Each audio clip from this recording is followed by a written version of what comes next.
now in session. Please be seated. Good morning, Your Honor. May I proceed? Yes, please. Your Honor, before the court today, we have the matter of Commonwealth versus Lindsay Clancy. Ms. Clancy is present. She is represented by Attorney Kevin Reddington. The Commonwealth is represented by Assistant District Attorney Jennifer Sprague and Assistant District Attorney Shannon Buckingham. Well, good morning, everyone. Good morning, counsel. Good morning. Good morning, Ms. Clancy. All right. The party's ready for the jury? Yes. All right. Bring them in.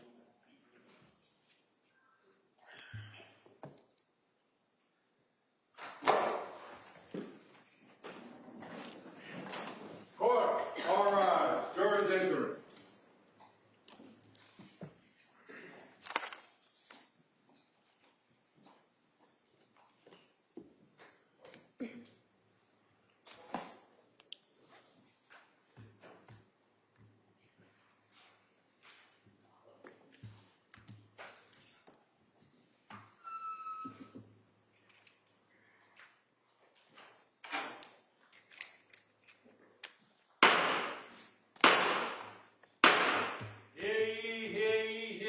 All persons having anything to do before the Honorable William Sullivan, Justice of the Superior Court, now sitting at Plymouth within the floor of the Commonwealth. Draw near, give your attendance, and you shall be heard. God save the Commonwealth of Massachusetts. This court is now in session. Please be seated. Good morning, Your Honor. May I proceed? Yes, please. Your Honor, before the court today, we have the continuation of the jury trial in the matter of Commonwealth versus Lindsay Clancy. Ms. Clancy is present. She is represented by Attorney Kevin Reddington. The Commonwealth is represented by Assistant District Attorney Jennifer Sprague and Assistant District Attorney Shannon Buckingham. All right. Thank you, Madam Clerk. Well, good morning, everyone. All right. Well, you know how we're going to start this? I'm going to ask you those questions. And just in case you're wondering, does this podium up here mean that I'm going to talk to you for quite a while this morning? It does. All right. So first, let me ask you the questions. Has any member of the jury read, seen, heard, or overheard anything from any source about any aspect of this case that would affect your ability to be a fair and impartial juror? All right. Secondly, is there any other matter or concern bearing on your service as a juror in this case that anybody needs to bring to my attention at this time? All right. Again, as I've said for weeks now, thank you for following those instructions. And so where we are now in the process is, I just want to explain a little bit to you.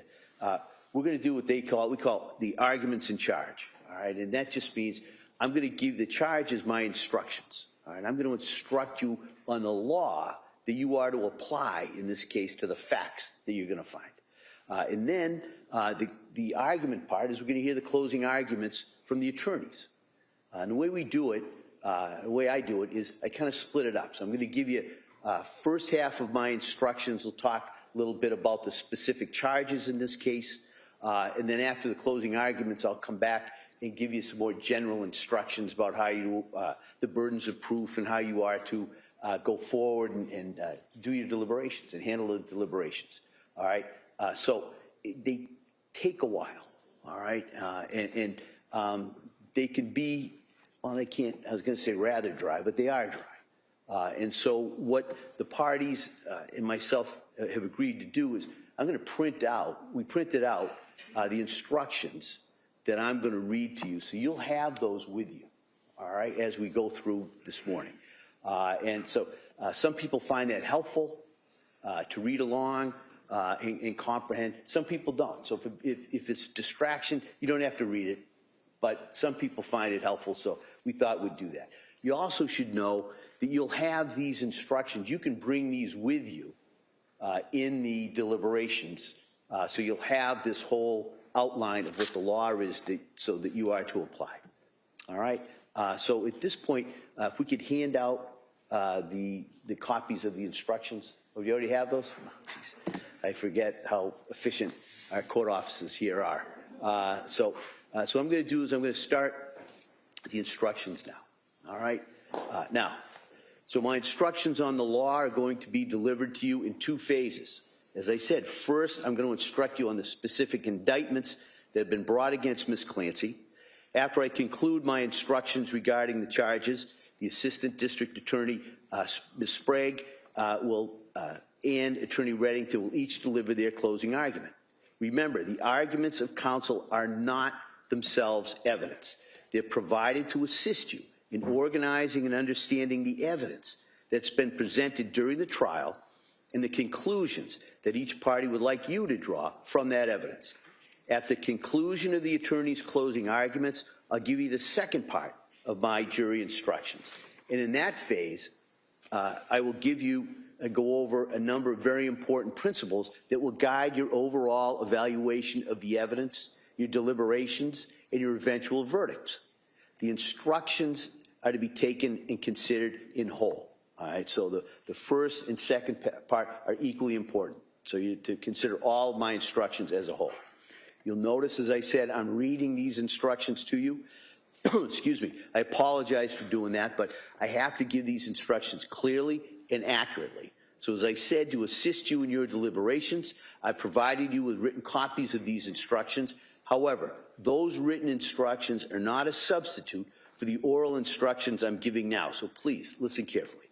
All of my instructions are equally important. You're not to overemphasize one portion of these instructions or ignore other portions. These charges have specific factual elements that the Commonwealth must establish beyond a reasonable doubt, and I'll review those elements with you in detail at this time. Now remember that the law presumes the defendant to be innocent of the charges against her. This presumption of innocence is a rule of law that compels you to find the defendant not guilty unless and until the Commonwealth produces evidence from whatever source that proves that the defendant is guilty beyond a reasonable doubt. So now I want to go into the instructions that are specific to this case. First, I'm going to have a drink of water. Thank you. Now, in this case, Ms. Clancy is charged with 3 counts of murder. I want to talk first about the issue of criminal responsibility. All right. Now, to prove the defendant guilty of any crime, the Commonwealth must first prove beyond a reasonable doubt that the defendant was criminally responsible at the time the alleged crime was committed. The Commonwealth bears the burden of proving beyond a reasonable doubt that the defendant committed the crime with which she is charged, and also that the defendant is criminally responsible for her conduct. The defendant has no burden to prove a lack of criminal responsibility. Criminal responsibility is a legal term. A person is not criminally responsible for her conduct if she has a mental disease or defect, and as a result of that mental disease or defect, she lacks the substantial capacity either to appreciate the criminality or wrongfulness of her conduct or to conform her conduct to the requirements of the law. The phrase mental disease or defect is a legal term, not a medical term. It need not fit into a formal medical diagnosis. The phrase mental disease or defect does not include any abnormality characterized only by repeated criminal conduct. It is for you to determine, in light of all the evidence, whether the defendant had a mental disease or defect. If the Commonwealth has proved to you beyond a reasonable doubt that the defendant was not suffering from a mental disease or defect at the time of the killing, the Commonwealth has satisfied its burden of proving that the defendant was criminally responsible. If the Commonwealth has not proved to you beyond a reasonable doubt that the defendant was not suffering from a mental disease or defect at the time of the killing, then you must consider whether, as a result of a mental disease or defect, the defendant lacked the substantial capacity either to appreciate the criminality or wrongfulness of her conduct or to conform her conduct to the requirements of the law.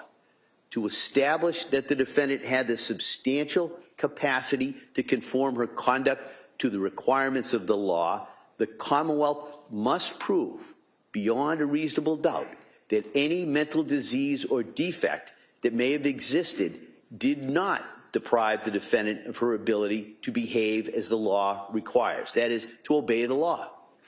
The word appreciate means to understand rather than merely to know. Criminality means the legal significance of conduct. Wrongfulness means the moral significance. The Commonwealth must prove that the defendant knew and understood that her conduct was illegal or that it was wrong. it's not enough for the Commonwealth to show that the defendant merely knew or was intellectually aware that her conduct was illegal or wrong. Rather, the Commonwealth must prove beyond a reasonable doubt that a mental disease or defect did not deprive the defendant of a meaningful understanding of the legal or moral significance of her conduct. The defendant must have been able to realize in some meaningful way that her conduct was illegal or wrong. In considering whether the Commonwealth has met its burden of proof, you may consider all the evidence that's been presented at this trial. You may consider the facts underlying the crime and evidence of the defendant's actions before and after the crime. You may consider the opinions of any experts who testified and give those opinions whatever weight you think they deserve. Now, in a moment, I'll instruct you on the elements of the offense that the Commonwealth alleges that the defendant has committed. Remember that the Commonwealth must prove to you beyond a reasonable doubt that the defendant was criminally responsible at the time that the crime was committed. That is, that the defendant did not lack criminal responsibility at that time. Therefore, it is the Commonwealth's burden to prove at least one of the following beyond a reasonable doubt. One, that at the time of the alleged crime, the defendant did not suffer from a mental disease or defect. Or two, that if the defendant did suffer from a mental disease or defect, she nonetheless retained the substantial capacity to appreciate the wrongfulness or criminality of her conduct and to conform her conduct to the requirements of the law. Now, as I previously instructed you, your decision should be based solely on the evidence and the law of this case. If a defendant is found not guilty by reason of lack of criminal responsibility, the district attorney or another appropriate authority may, and generally does, petition the court to commit the defendant to a mental health facility or to Bridgewater State Hospital. If the court concludes that the defendant is mentally ill and that her discharge would create a substantial likelihood of serious harm to herself or others, then the court will grant the petition and commit the defendant to a proper mental health facility or to Bridgewater State Hospital. Periodically, the court reviews the order of commitment. If the defendant is still suffering from mental disease or defect and is still dangerous, then the court will order the defendant to continue to be committed to the mental health facility or to Bridgewater State Hospital. There is no limit to the number of such renewed orders of commitment as long as the defendant continues to be mentally ill and dangerous. If these conditions do continue, the defendant may remain committed for the duration of her life. If at some point the defendant is no longer mentally ill and dangerous, the court will order her discharged from the mental health facility or from Bridgewater State Hospital after a hearing. The district attorney must be notified of any hearing concerning whether the person may be released, and the district attorney may be heard at any such hearing. However, the final decision on whether to recommit or release the defendant is always made by the court. Now, I'm going to go over at this point the specific elements of the charges against Ms. Clancy. So I want to talk first about murder in the first degree. The defendant is charged with 3 separate indictments charging murder, 1 count each relating to Cora Clancy, Dawson Clancy, and Callan Clancy. The instructions I'm going to give now apply to each separate indictment relating to each child. There are 2 different degrees of murder. There's murder in the first degree and there's murder in the second degree. If you find the defendant guilty of murder, you shall decide the degree of murder. The Commonwealth alleges that the defendant committed murder in the first degree on the following theories. First, that it was murder with deliberate premeditation, and then second, and/or it was murder with extreme atrocity or cruelty. To find the defendant guilty on any of these theories of murder, you must be unanimous. That is, all of the deliberating jurors must agree that the Commonwealth has met its burden of proving every required element of that theory beyond a reasonable doubt. You should check the appropriate box or boxes on the verdict slip as to each theory of which you agree unanimously. And I'll go over a little bit later the verdict slip and how that is going to be handled. Now, so if you're unable to agree unanimously that the Commonwealth has met its burden to prove beyond a reasonable doubt either of these theories of first-degree murder, you shall consider whether the Commonwealth has proved the defendant guilty beyond a reasonable doubt of murder in the second degree. So I'm going to begin by instructing you on the elements and the additional requirements of proof for each of these theories of murder in the first degree. And then I'll instruct you on murder in the second degree. All right. So number one, I'll first define the elements of murder in the first degree with deliberate premeditation. To prove the defendant guilty of murder in the first degree with deliberate premeditation, the Commonwealth must prove beyond a reasonable doubt the following elements. One, the defendant caused the death of Cora Clancy, Dawson Clancy, and or Callan Clancy. Two, the defendant intended to kill Cora Clancy, Dawson Clancy, and or Callan Clancy.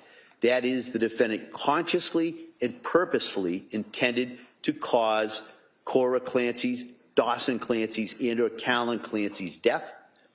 And three, that the defendant committed the killing with deliberate premeditation. That is, she decided to kill after a period of reflection. I'll now discuss each of these requirements in more detail. The first element is that the defendant caused the death of Cora, Dawson, and or Callan Clancy. A defendant's act is the cause of death, where the act in a natural and continuous sequence results in death, and without which death would not have occurred. The second element is that the defendant intended to kill Cora Clancy, Dawson Clancy, and or Callan Clancy. That is, the defendant consciously and purposefully intended to cause the death. The third element is that the defendant committed the killing with deliberate premeditation. That is, she decided to kill after a period of reflection. Deliberate premeditation does not require any particular length of time of reflection. A decision to kill may be formed over a period of days, hours, or even seconds. The key is the sequence of the thought process. And it would be first, the consideration whether to kill, second, the decision to kill, and third, the killing arising from that decision. There is no deliberate premeditation where the action is taken so quickly that a defendant takes no time to reflect on the action and then to decide to do it. In deciding whether the defendant intended to kill the deceased and whether she formed that intent with deliberate premeditation, you may consider any credible evidence that the defendant suffered from a mental impairment or was affected by her consumption of prescription drugs. A defendant may form the required intent and act with deliberate premeditation even if she suffered from a mental impairment or consumed prescription drugs, but you may consider that evidence. Now, I want to talk about the second theory of first-degree murder, which is murder with extreme atrocity or cruelty.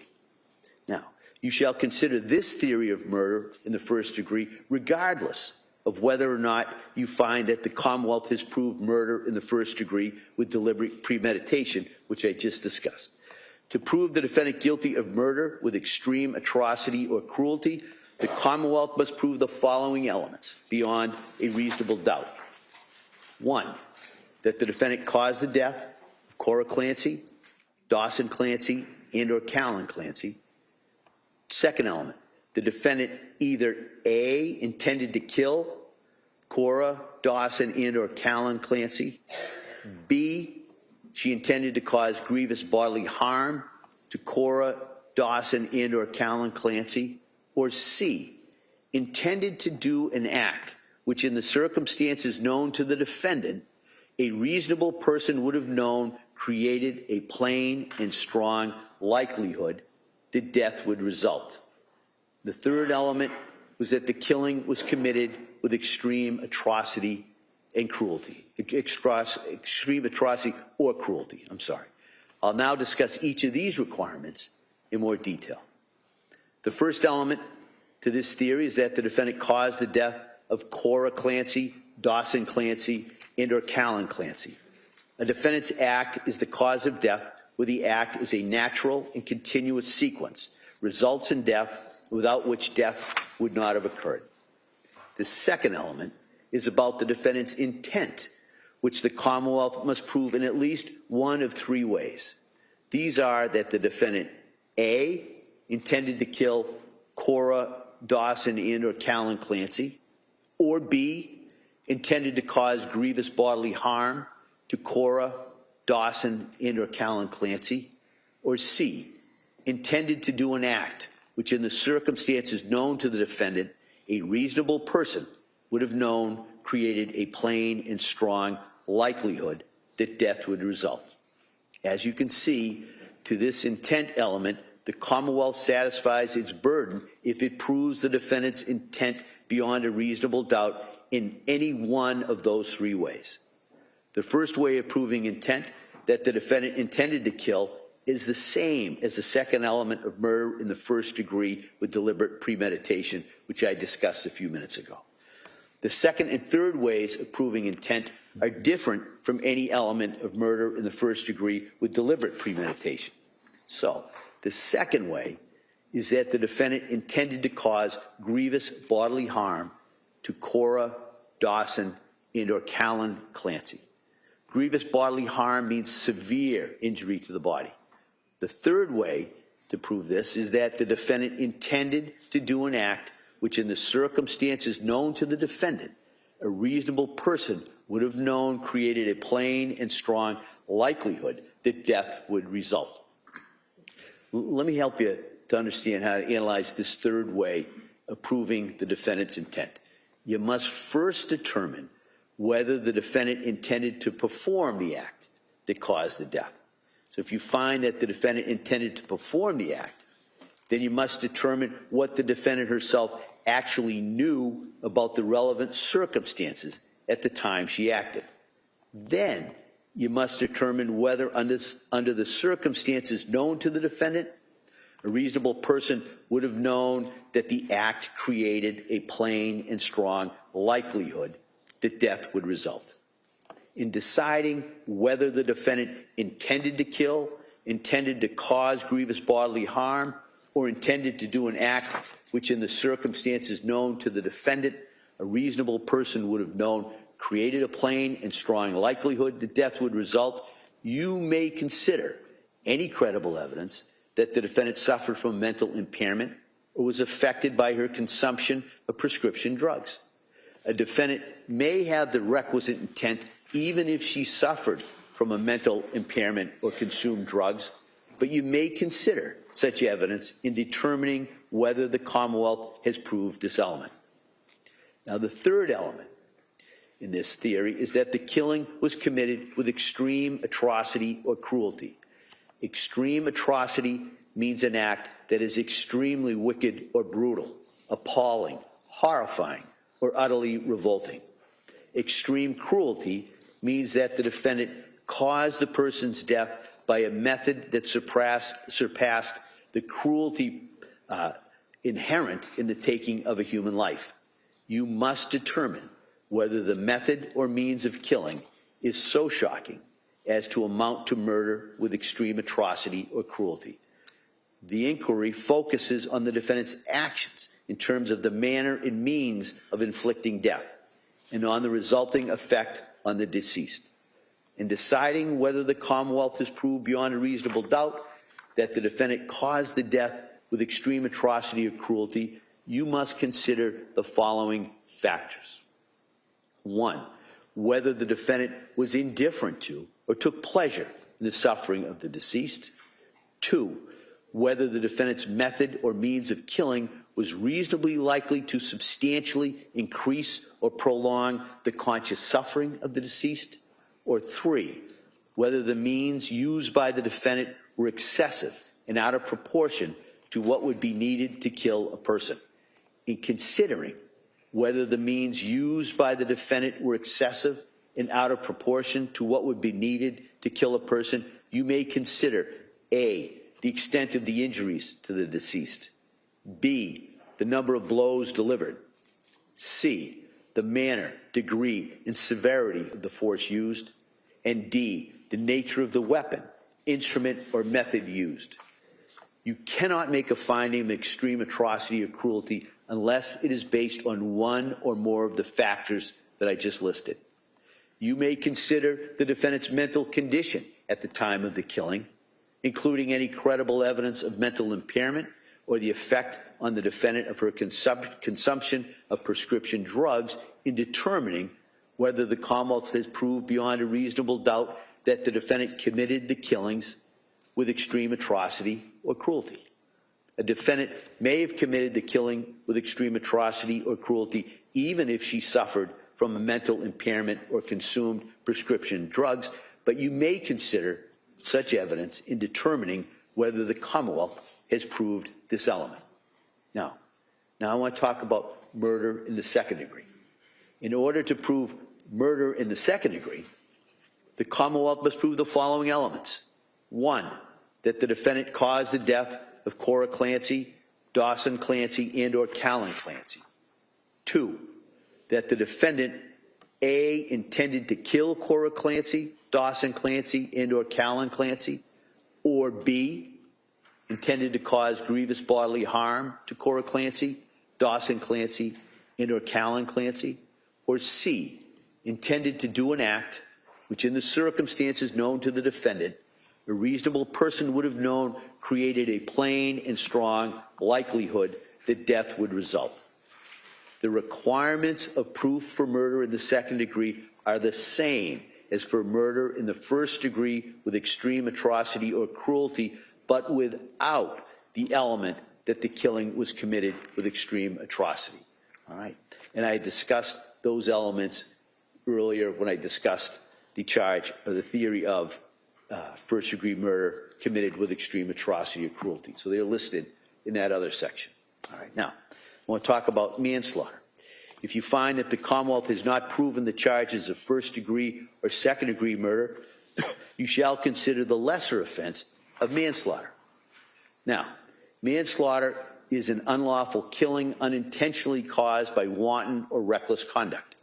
Wanton or reckless conduct is intentional conduct that creates a high degree of likelihood that substantial harm will result to another person. An omission or failure to act may constitute wanton or reckless conduct only where the defendant has a duty to act. To prove that the defendant is guilty of manslaughter because of wanton or reckless conduct, the Commonwealth must prove the following elements beyond a reasonable doubt. 1, that the defendant caused the death of Cora, Dawson, and or Callan Clancy. 2, that the defendant intended the conduct that caused the death of Cora, Dawson, and or Callan Clancy. And 3, that the defendant's conduct was wanton or reckless. I'll now discuss each element in more detail. The first element is that the defendant caused the death of Cora, Dawson, and or Callan Clancy.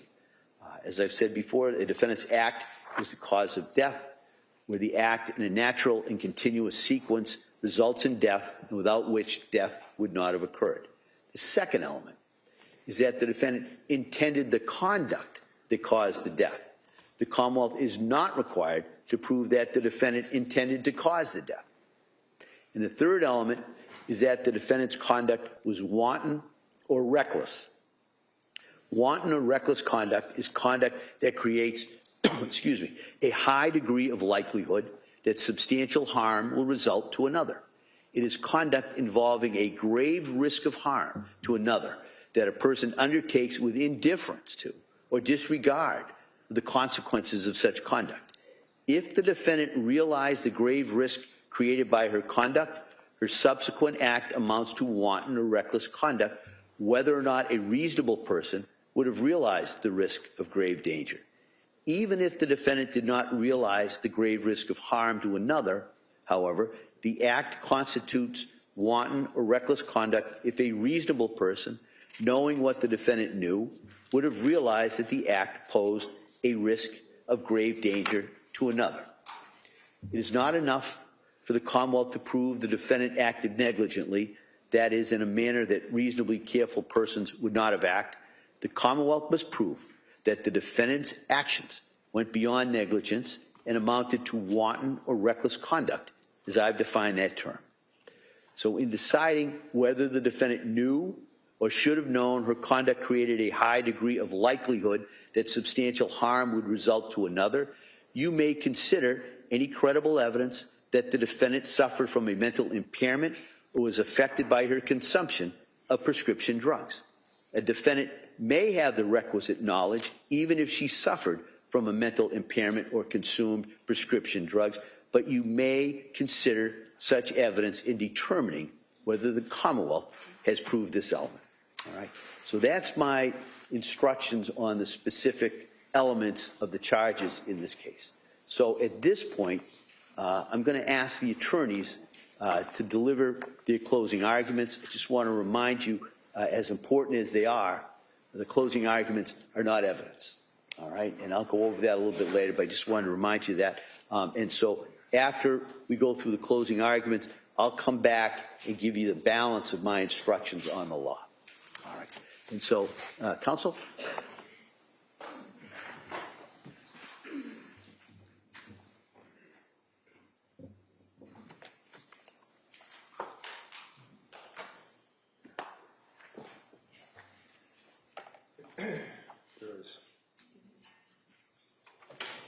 About 5 weeks ago that we met like this, and I indicated to you that thank you for incredible service. That, all of us mean that sincerely. You took literally more than a month out of your lives and sat here attentively, incredible, through some of the toughest, most gut-wrenching things that any person can be subjected to, and I indicated that, sadly, jurors carry this trauma with them for years. And the service that you have performed, I have never seen before. You have listened to evidence. You have been fair. You have been objective. You've listened to the judge's instructions, and you've carried them into your heart, consistent with your oath, which is a very, very solemn oath. Passed between government and Lindsay, who has placed herself on her country, which country you are, as a jury of her peers. When you consider what's at stake here in the sense of what we've been dealing with, Cora, Dawson, Calvin.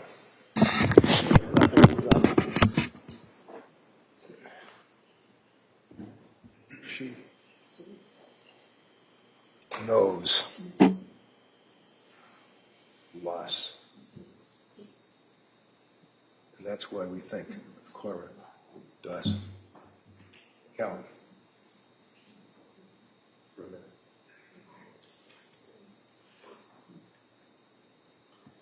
They are the victims of this case. They are the victims of the horrible, horrific act that has been laid at your feet as jurors to decide whether or not Lindsay is guilty. Beyond a reasonable doubt, as His Honor instructed you and will instruct you, what that means, that standard of proof that we as citizens in this country are so blessed to have, proof beyond a reasonable doubt before the government charges any citizen with a crime. I don't care how many cops you have in here, how many DAs are sitting here, how many people are sitting in the front row, and they're all going to sit there and be proud of this prosecution. I told you in the opening statement that this is a prosecution that has ripped the soul out of this girl. This is what they had. This is their family.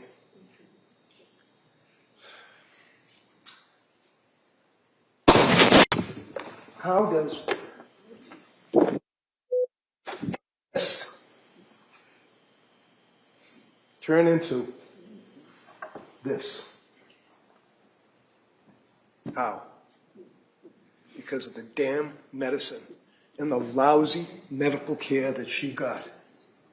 You can troop as many paid experts as you want to come in here and tell the jury, oh, well, she didn't say that she heard voices inside her head. She said she heard voices from outside her head.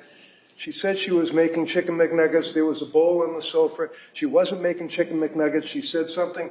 As I think and I muse and I try real hard to tell you what my opinion is, that this woman was acting in her right mind when these children were killed. So, when you consider the evidence in this case, you consider the person who is in front of you, who is the defendant, as the government refers to her, and as His Honor will than likely tell you, even though a person is a defendant in our system of justice, you don't have to defend against anything.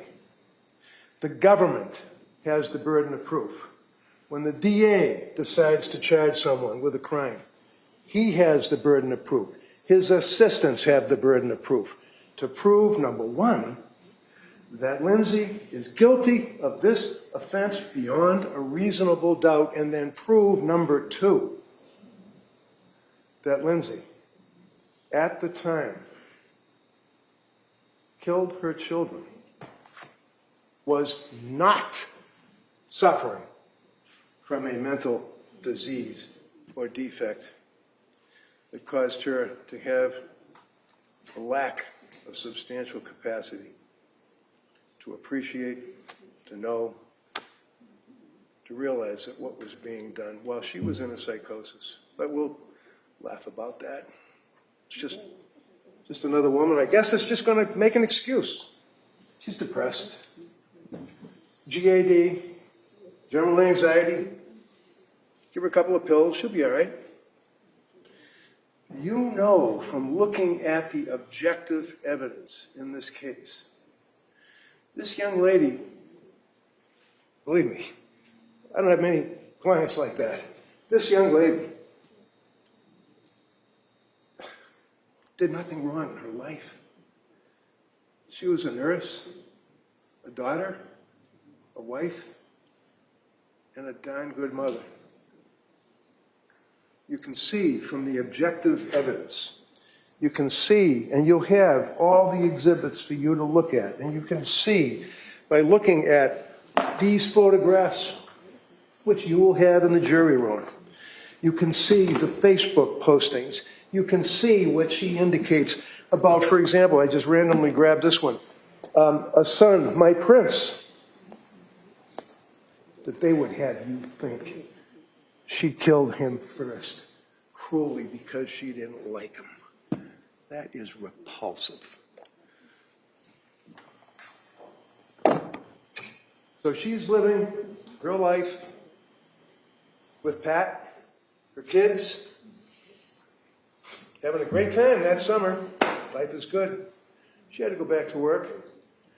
In an opening statement, I told you, I said, watch the evidence. Watch the manipulation. Because that's what this case was built upon originally, and how it developed as the case progressed until it's in front of you. And how does that happen?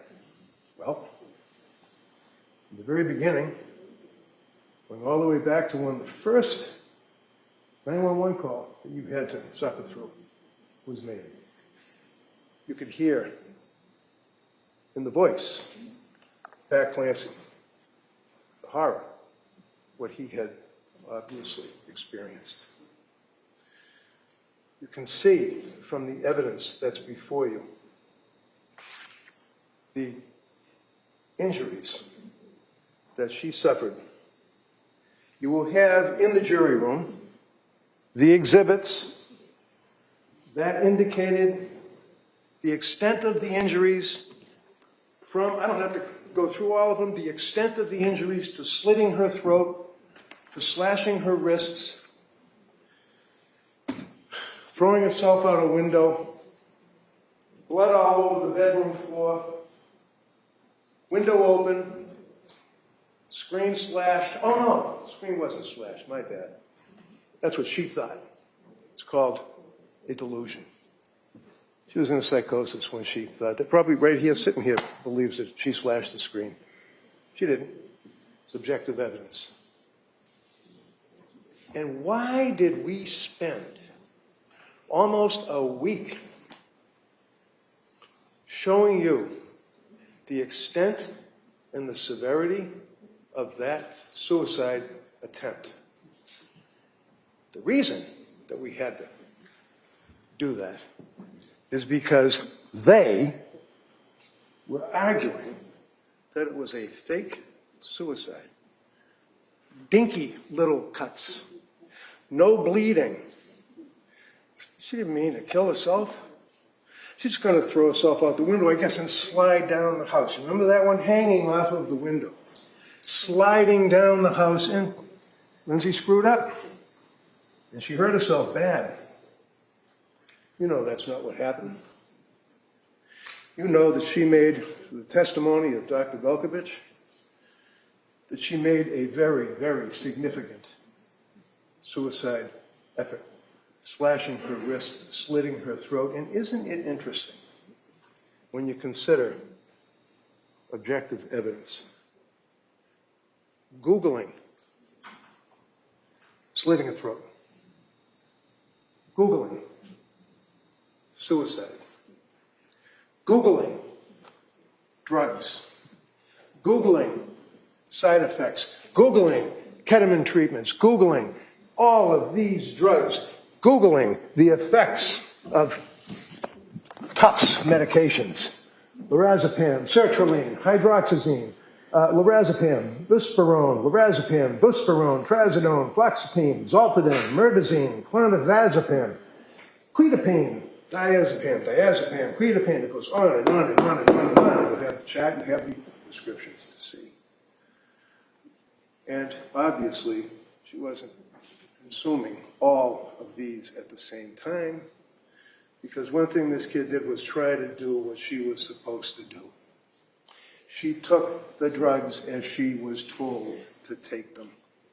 She was religious in her obligations to take care of her health.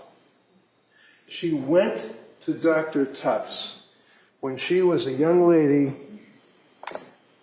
living in her house with her husband and her babies, respected nurse, wife, friend, mother. Should have kept drinking, huh? That was a big deal, wasn't it? Remember that? We're just going to assassinate this young lady in every which way we can. Remember that evidence? I was concerned. She was drinking 5 drinks a day. She was worried about, you heard the evidence up to 2019. What are they talking about? She wasn't drinking while she had her kids. She wasn't drinking while she's breastfeeding. She would have a couple of beers with her friends. That's bad. We put that over in the bad pile. Right here. We spent all that time showing through Dr. Lapasada's testimony that this was a legitimate, dreadful, horrific suicide attempt. You think about this beautiful young girl throwing herself out a window. That's a quarter. I don't know if you ever played pool. I challenge you to tell this jury why we spent a week showing that she committed, your witnesses. Counsel, address the jury, please. Said, their witnesses, serious suicide attempt. Remember that? Tried to kill herself. So now they'll back off on that, and they'll agree. A serious suicide attempt. That's why I say, watch the evidence. Watch the manipulation. Remember the argument with the bands. She took the bands out of the bag, put the gloves on, talks to Dr. Laposada on the Zoom, slams the bands down out of the paper bag, does the movement of the bands and yells at Laposada and says, wrapped. They were just wrapped. They weren't knotted because you gotta get Lindsay tightening the band, right? You gotta hold it. You gotta hold it for a minute. You gotta hold it for 2 minutes, 3 minutes, 4 minutes. That's why she needed the bands not knotted. And then she said, it's like this. And they sprang open. Remember that? Dr. Laposada said, yeah, I saw what you did. And she walked away like if the glove won't fit moment. Quarter number 2. What did Patrick Clancy testify to? You heard his testimony. He indicated clearly, unequivocally, they were knotted around the necks of those children, to the point where he had to struggle. And it's your memory, not mine. If I say something you don't recall, forget it. It's what you remember the evidence to be. But clearly, I would suggest, he struggled to get it off of Dawson's over his head. And a police officer saw through the window. This is horrific stuff. But it's objective. And it shows the manipulation. This government, this prosecution is a mess. They would take their evidence and argue to you that she did not tie a knot and walk away, because as Dr. Laposada said, you're talking about 4 or 5 seconds, so somebody passes out. No, they got to have the 4 minutes, and that's not what the evidence shows, is it? So, as we move on, Lindsay's in the hospital. And this whole thing about conversations, and she's talking to people, and the kids are in the basement. Her throat was crushed. You heard the 911 tape. You draw the inference, whether or not there's a conversation about where the children are. I tried to kill myself, the kids are in the basement, all that. You determine whether or not that was something that could be discerned. And the police investigation, because as His Honor indicates, there are two things here. Number one, proof beyond a reasonable doubt that she's guilty, and number two, proof beyond a reasonable doubt that she was not suffering from a disease or defect, as His Honor instructed you at the time of these killings. Those are the two things they have to prove. And when the police charge somebody with a criminal offense, they have an obligation to investigate. At the end of the day, when you're talking about, well, we've got the charges are before the court, you can sit there in the court, you can feel proud of yourself. Do a good investigation. You even know what this, you'll see the photograph of the cup and the powder. What is it? They don't even analyze it. Did they take pictures? Did they analyze? Did they test the blood? Did they? Lousy investigation of this. Well, that's okay because she was guilty, and they put her in the hospital, and she's the evil woman that killed the 3 innocent kids. And they're going to stand there while she's chained to the bed, paralyzed. You heard testimony from Dr. Zeisel. They weren't little fluffy cuffs that were securing her to the bed. They were handcuffs, not the medical treatment. Medical treatment would be, like restraints, so you don't do whatever, pull lines out and things. We're talking about when the big men were in there with their guns and their badges and they're sitting outside the door, and they're going to make sure that Lindsay Clancy, paralyzed, chained to the bed, doesn't get up and run away from the hospital, I guess, and they just have to suffer their way through. I guess I worked 8 hours. I had another shift I had to work that night. This is the treatment. And what's important about that is what kind of treatment did this young lady get from the health care providers. Remember Meg Collins? She came in this court, Meg, you might remember. Tall woman, short blonde hair, squared away. Unbelievable. Unbelievable. She was not only a nurse taking care of her in the hospital, she advocated for her. She stood up for her patient. She protected her. During the pandemic, you know that Meg Collins was in that emergency room when half of us were hiding at home behind our computers, hoping that we're not going to die in a week, drinking our Chardonnay at 11 o'clock in the morning. Meg Collins was in a hospital, treating people and advocating for them. That's an example of what nursing is all about. Not having attitude, not treating somebody like they're to be disdained. And what's even worse, she comes out of a coma. She is intubated. She has had major, major surgery of her broken, crushed spine, vertebrae, rib, thyroid. Massive, massive, not my words, medical records, massive testimony, blood transfusion for the blood loss. And when someone, you've heard evidence, comes out of surgery, they're delusional. You've had anesthesia. You've had think about having your tooth pulled. Think about the trauma that somebody has when they're in a hospital bed laying there paralyzed, unable to feel the lower half of their body, but able to feel with the meds and the pain medication and everything else, the damage to the spine. And then the hospital has a meeting. Remember the other doctor, I think it was Dr. Shah, the Indian woman? Wicked impressive. She was amazing. She had the facts.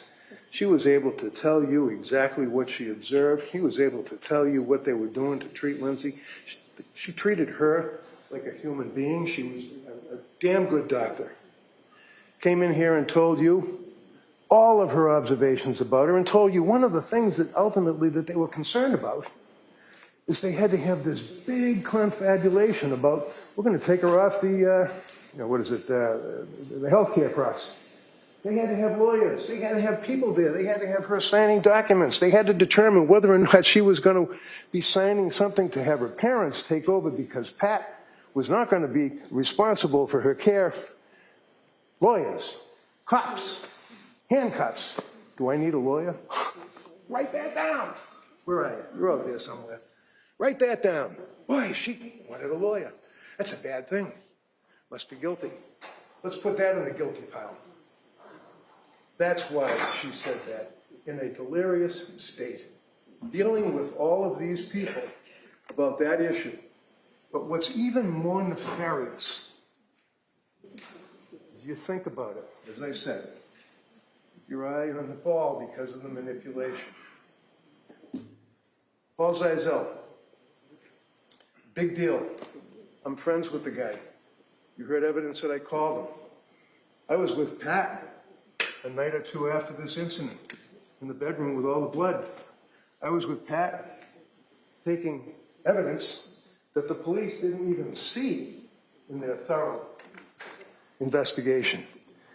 And I was able, as you know now, certainly, to grab this. Why wouldn't the police have grabbed this?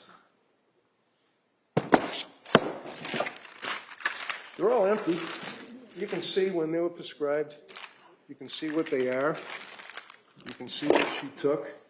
You heard the testimony. It's tough to take a handful of pills. Remember the guy saying that yesterday? Tough to take a handful of pills. Well, no. They were crushed. Oh, shit, they were crushed. Okay. Where's the residue? Where's the crusher? Where's anything? Doesn't matter. Doesn't matter. Great investigation, guys. So you have a situation where they leave this behind. They don't even look at it. One of them, and again, your memory not mine, one of them testifies, well, they might have looked at it and saw it and just didn't seize it. Seriously? They go down to the kitchen, they seized every pill bottle that was in the cabinet, along with the books. And speaking of books, one of the things that they found, smoking gun. Good moms have scary thoughts. Hallelujah. Put that in the guilty pile. We're going to put this in a plastic bag. We're going to show it to a jury so they know that this young lady had scary thoughts. Turns out that Jolata gave it to her. So you have this evidence.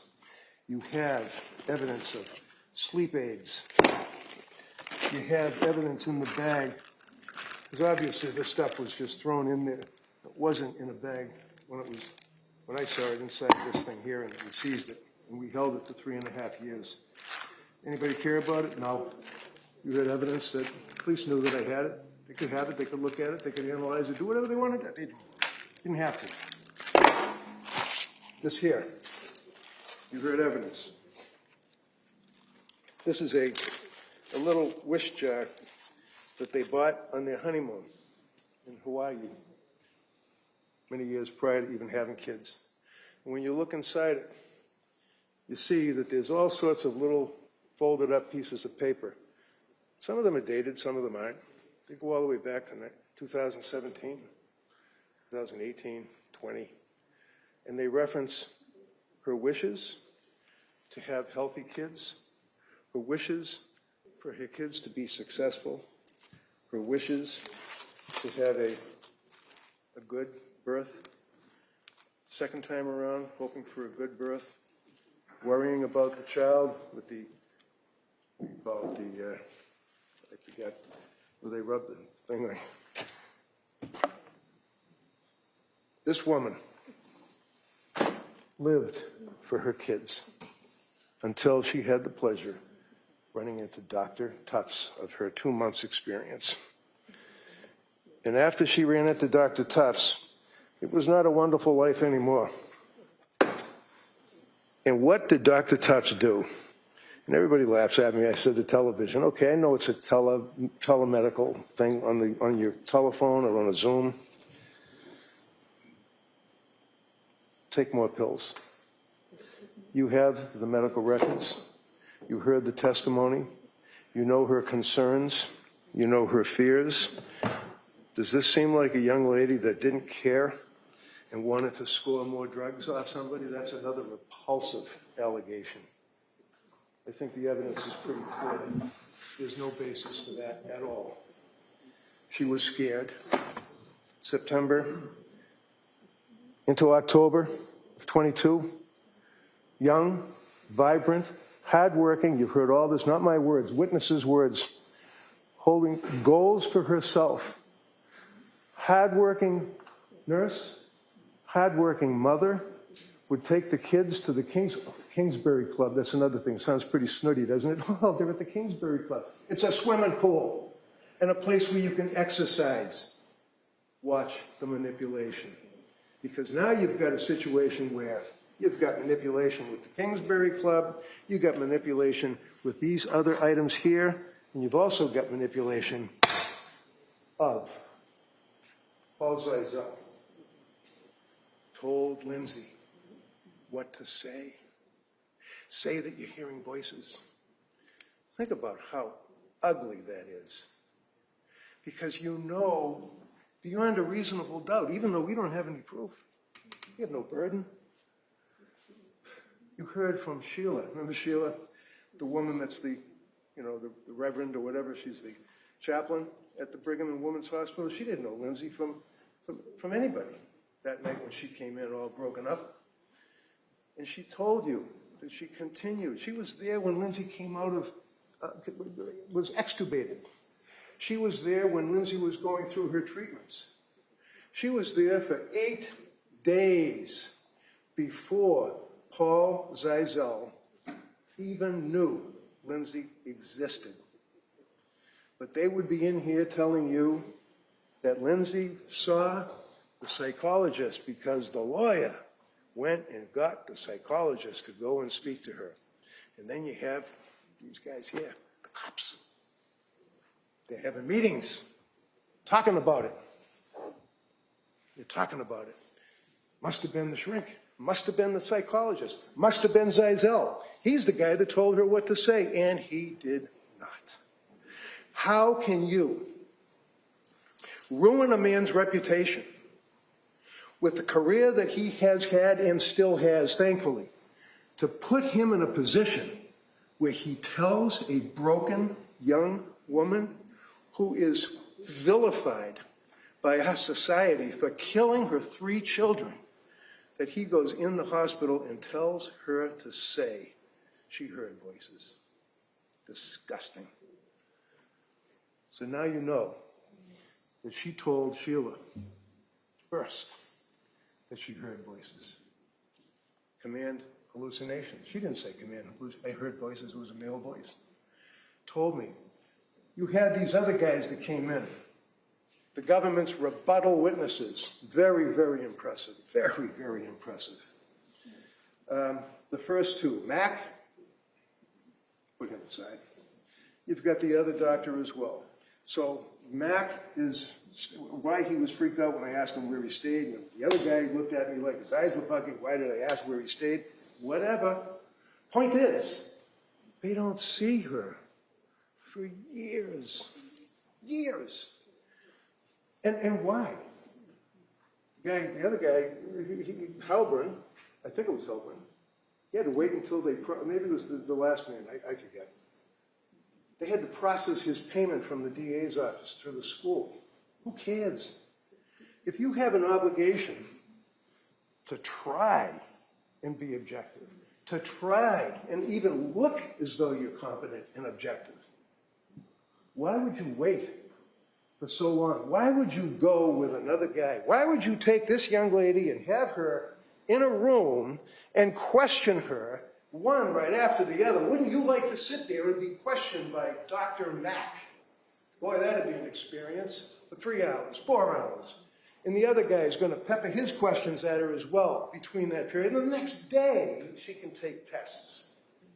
And then go back at it again with Mack and with Halbrun. And she was cooperative. She was pleasant. She was friendly. She answered the questions, and she owned what she did. Huh? She never ran from anything. She's gone through evaluation after evaluation after evaluation, recorded. You'll have the video to look at as they're questioning her, as she's sitting there in her wheelchair, hour after hour after hour, 3 years after this incident, but that's okay. They're busy. Paul Zeisel was there, literally, in Brigham and Women's, because I called him. Because I was asked to represent this young lady who heard evidence. I saw her in the hospital. I saw her laying in the bed broken. I saw her laying in the bed practically dead. I reached out to Dr. Zeisel. And I asked him, please, can you talk to this woman? Concerned, as he testified, for her mental well-being. What kind of demons, what kind of horror was in her mind as she lay there paralyzed and hurting and medicated, swollen, tubes, pops, chains. He went and talked to her. Big deal. I asked him to go. You judge the credibility of a person. Did Paul Zeisel have the ring of truth when he told you that he's there out of humane feeling to try to help this young lady? And he's been by her side for 3.5 years. Same thing as Sheila. Why would Sheila, for all this time, visit with Lindsay as she testified at the Tewksbury Hospital? She's not getting paid. She's not a hired gun. She's not somebody that's coming in to say something at my request. She loves Lindsay. He's a good kid. He's a beautiful soul. So you have Zizelle that has been with her all that time. You've got Sheila, who's been with her all that time. You've got evidence that her mom and dad, who lived in Connecticut, come up and they stay and they visit with her, and that they sit with her, and God forbid they actually sometimes had dinner. Remember that? They got the Tewksbury records. Boy, there's a good score. Let's go through the Tewksbury records and see what she's doing on the anniversary of the deaths. How about on their birthdays? Can you see them sitting there going through the medical records? Okay, doctor, what did she do then? She propelled herself down the hallway, met with her parents, laughed, had dinner, watched TV, talked on the telephone. God forbid. She's not curled up in the fetal position, wailing, self-flagellating constantly for 3.5 years. She's acting like a human being trying to exist. But they go through the records and they want to get those dates and use them against her. Manipulation. And then you consider we're 3 weeks away from a trial. And the guy yesterday that's looking up to the heavens while he's testifying, Caesar, tells you that he wanted to establish a rapport. Can you imagine? You know that you're 3 weeks away from your murder trial, and you know that this is doctor number 3 who's been hired by the government to come in and evaluate you and testify against you, and he's going to establish a rapport. There is no rapport, but yet she was cooperative, she was friendly. Interestingly enough, just like the treating doctors don't talk to each other, they don't communicate with each other, they don't have access to medical records, she signs the HIPAA forms, they don't know what her records are, but they know for sure what Dr. Resnick had in his report, they know for sure what Dr. Zizelle had in his report, they know for sure what Meg Spinelli had in her report, and they incorporate that into their report. But then you have the MMPI and the other psychological tests that were administered to her on the second day of the Mac Heilbrunn team interviewing, interrogating, questioning her. She passes the MMPI. Testimony is presented. She answered the MMPI honestly. And they're pertaining to state of mind. They're pertaining to questions about what occurred. They're questioning this young lady as to what her state of mind was then, in the middle, and now. And she didn't lie. She didn't malinga. She didn't exaggerate, and more importantly, if anything, she minimizes. But she certainly was off the chart on the suicide scale. And then you have testimony from Dr. Resnick, Dr. Zizelle, Dr. Condon. And they were paid for their testimony. We're all paid, like I said, not the jury so much, but the judge, myself, Chrissy, everybody gets paid. These doctors came in and testified. Phil Resnick, the man is something out of a scary movie. He has the world record of investigating, examining, and treating people in psychosis that kill their children, filicide. He has a world-renowned record for checking fakers to see if a person is malingering. Their doctor agreed that his article on Voices is a leading article with research in the world. Their doctor agreed that he, Bill Resnick, is an expert on malingering. You heard him testify by Zoom because he had surgery. But he showed up by Zoom and testified that, again, 4 months after this incident, he met with Lindsay, he evaluated Lindsay, compared, looked at all the records, just like all the rest of them, everyone says. They looked at all the records, the police reports, grand jury minutes, everything else. He indicates clearly, in his opinion, that she was in a state of psychosis at the time of this death times 3. Has any of the government doctors rebutted that? One of them, Halvin, said it's possible either way. That's not proof beyond a reasonable doubt. The other one, Mac, you can accept his testimony if you wish, but I suggest that you probably won't. And then you're left with the doctor yesterday who didn't even know what killing during the course of a psychosis was, and when I was questioning him about it, he agreed, and I said, don't just agree with me. You're just agreeing with me because I said that? And he basically said, yeah. What kind of expert testimony is this? It's a mess. But the government uses them to try to rebut a man like Phil Resnick, who tells you that she was suffering from a horrific mental disease and defect at the time of the killing of her beautiful children. Why? The how? And the fact that under the law, as His Honor has given you, she's not criminally responsible. And the burden is on them, right here. Prove to you that at the time of the killing, as Dr. Resnick says, that she was suffering from a disease or defect, as Dr. Zeisel said, that she was suffering from a disease or defect, as Dr. Condi said, she was suffering from a disease or defect, and Condi took you down the road of all of these medications as a psychopharmacologist, as a doctor that specializes in prescription medications. And you got the evidence, so you're able to look at that and determine, see what the side effects are, what she was complaining of, and look at her records.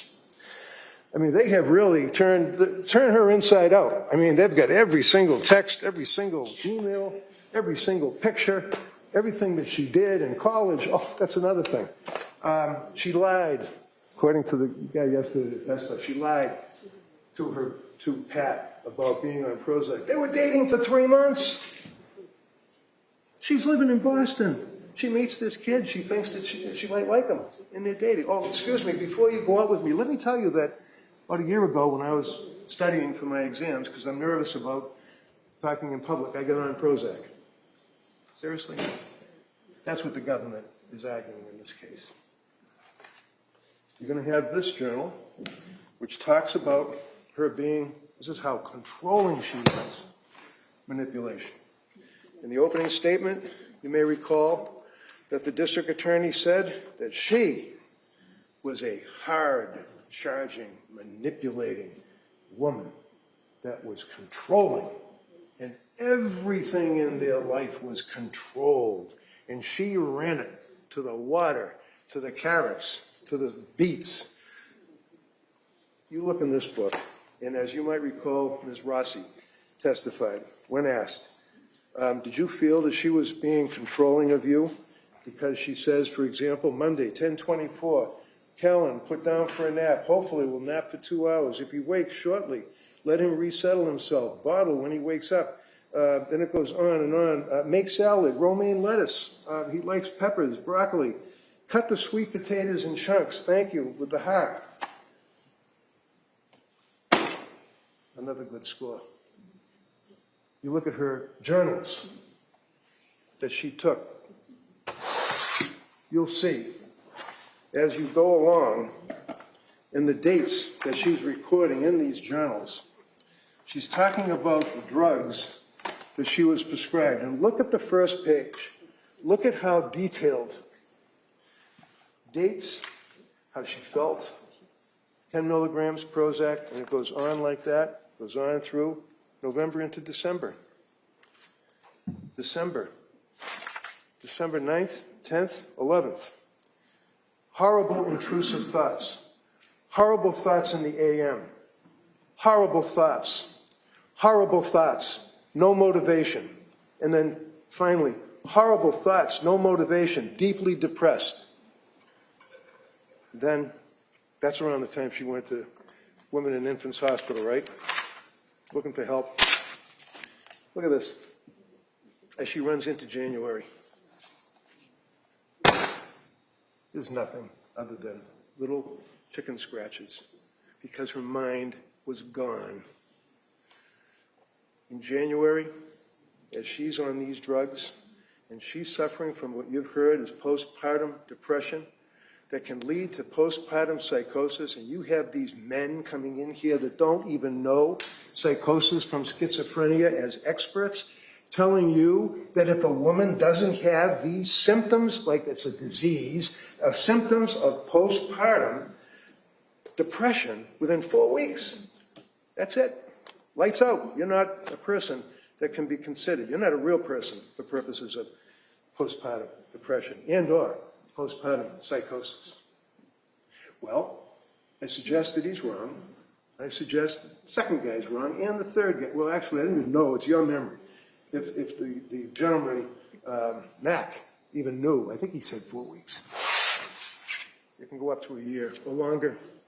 But we don't really know because you heard the evidence. There's no evidence. There's nothing in the DSM, but that's the Bible. God forbid you should go to Europe. You should look at the World Health Organization records. You should look at the way they treat pregnant women that have problems with their children. No, we're the most advanced country in the world. But we still have doctors that come into court on a murder trial and talk about 4-week cutoff on something that they don't even know exists. They've never treated it. They've never written about it. You have terrorism experts. You have an expert that comes in and talks about his focus and his interests, and it's about juveniles and drugs, and like I said, kids that like to drink and smoke weed. Those are the experts, quote unquote, to support their burden to prove beyond a reasonable doubt that Lindsay was not suffering from a disease or defect at the time that she killed her children. You all remember this. October. This is not an evidence, it's marked for identification. It's too big. So, but basically it shows clearly and unequivocally the depths of despair that this young kid was in, trying to raise 3 kids, trying to be a wife, ready to go back to work. Did anyone say that she was just lazy or just didn't want to go back to work? That's manipulation. They're arguing. She didn't want to go back to work. She didn't want to go back to work because she didn't want to leave her kids, especially Callan, because she loved her children. They were her life. Manipulation. And when you consider the journals, I don't know, you ever watched the movie there, The Shining, with Jack Nicholson? Remember the scene when he's sitting there in a state of complete psychosis, and he's writing a book and he's typing, and the wife finds the book and opens it up and looks at it and says, all work and no play makes Jack a dull boy. All work and no play makes Jack a dull boy. Repeated after repeated after repeated. And he says, do you like it? You look at the records of her Googling drugs. You look at how many times, how many hours of the night in the afternoon she's looking this stuff up, in between taking care of the family, in between all of the stuff that was going on with visiting doctors, seeing doctors, going to Rhode Island, being told, no, we can't help you, calling a suicide hotline, we can't help you, calling another suicide hotline, we can't help you. My God, what does she have to do? She was reaching out for help, and she was not getting it. She turns herself in to McLean Hospital. You saw the doctor, nice woman. She's testifying. She didn't know. I suggest to you that she didn't know hardly anything, let alone psychosis involving a young lady like her going through what she was going through. The government bears the burden of proof beyond a reasonable doubt. They bring, for example, Ian Whiffen. The guy, you might remember him, was the guy that's, I guess he developed or helped develop Celebrate. What you got when you look at the records, you don't measure on an Apple Watch. Well, I shouldn't say Apple Watch because we know that they didn't have the Apple Watch, but on a cell phone. You don't measure going down the stairs. You measure stair climbing, right? That's what the testimony was. And there were 3 stairs that were climbed. Okay. The last record is 5:38. At 5:38 p.m., we went through that on cross. What happens to the phone? Don't know. It was on the bed. Was it dropped on the bed and it left there for 20 minutes? She could have been anywhere in the house during all that period of time, right? Right. You've got a compressed period of time that Patrick leaves to go to the restaurant to pick up the CV, and oh, you heard the guy yesterday say, and then she sent him off to go to CVS. It's on the way. It's on the way. She didn't want him out of the house long. She was in distress. She wanted him home to help with the bathing, to help with the kids, to help putting them to bed. How long is he going to be gone? She Googles it. Is that something that is so nefarious?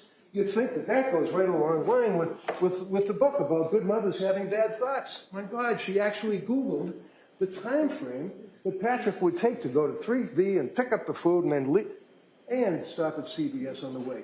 So I guess the government is suggesting she's not in a psychosis.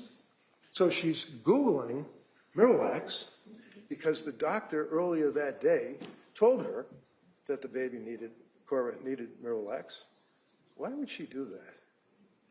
Because remember the government's opening when they told you she wasn't suffering from the psychosis. She was a woman that didn't want to live a life anymore, wasn't happy being a mother, didn't want to live that life. So she's going to kill her kids and hopefully throw herself out the window and not paralyze herself, and then she could run off into the sunset, I guess. That's what their theory was. Along with the fact it wasn't a real good suicide, it was fake. Well, now we know, don't we? The mess that this young lady was in her brain, my brain is being damaged. I will never be better. That's the evidence. That's the evidence that we have in this case. Burden of proof is on them to prove to you that at the time that she killed these 3 beautiful kids, that she just wanted to move on with her life. And I suggest to you, just as there's no chicken nugget residue, and then when you look at those photographs, there's a slice of a cucumber, there's a slice of a carrot, there's no chicken nuggets in that bowl. Patrick wouldn't know what the kids were eating. She was the one that would cook their dinner. She was in the refrigerator, but the guy yesterday is like, oh no. Patrick said that the child was eating the chicken McNuggets in the bowl. No, she was getting food out for the 2 kids, not the little baby, 2 kids for dinner. There's no evidence that she's lying. There's no evidence that she's malingering. And finally, remember, there was a big deal about whether or not the voices are within the head or whether or not they're outside of the head. Dr. Resnick's article with the largest research on voices malingering in the world indicates that 38% of almost 1,000 people that were examined report voices from inside their head. And it stops. You're going to buy that guy yesterday? He doesn't know what he's talking about.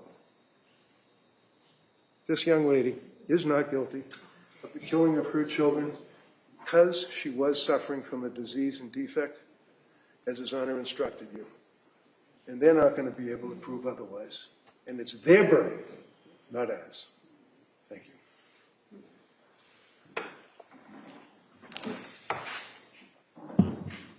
All right, Como.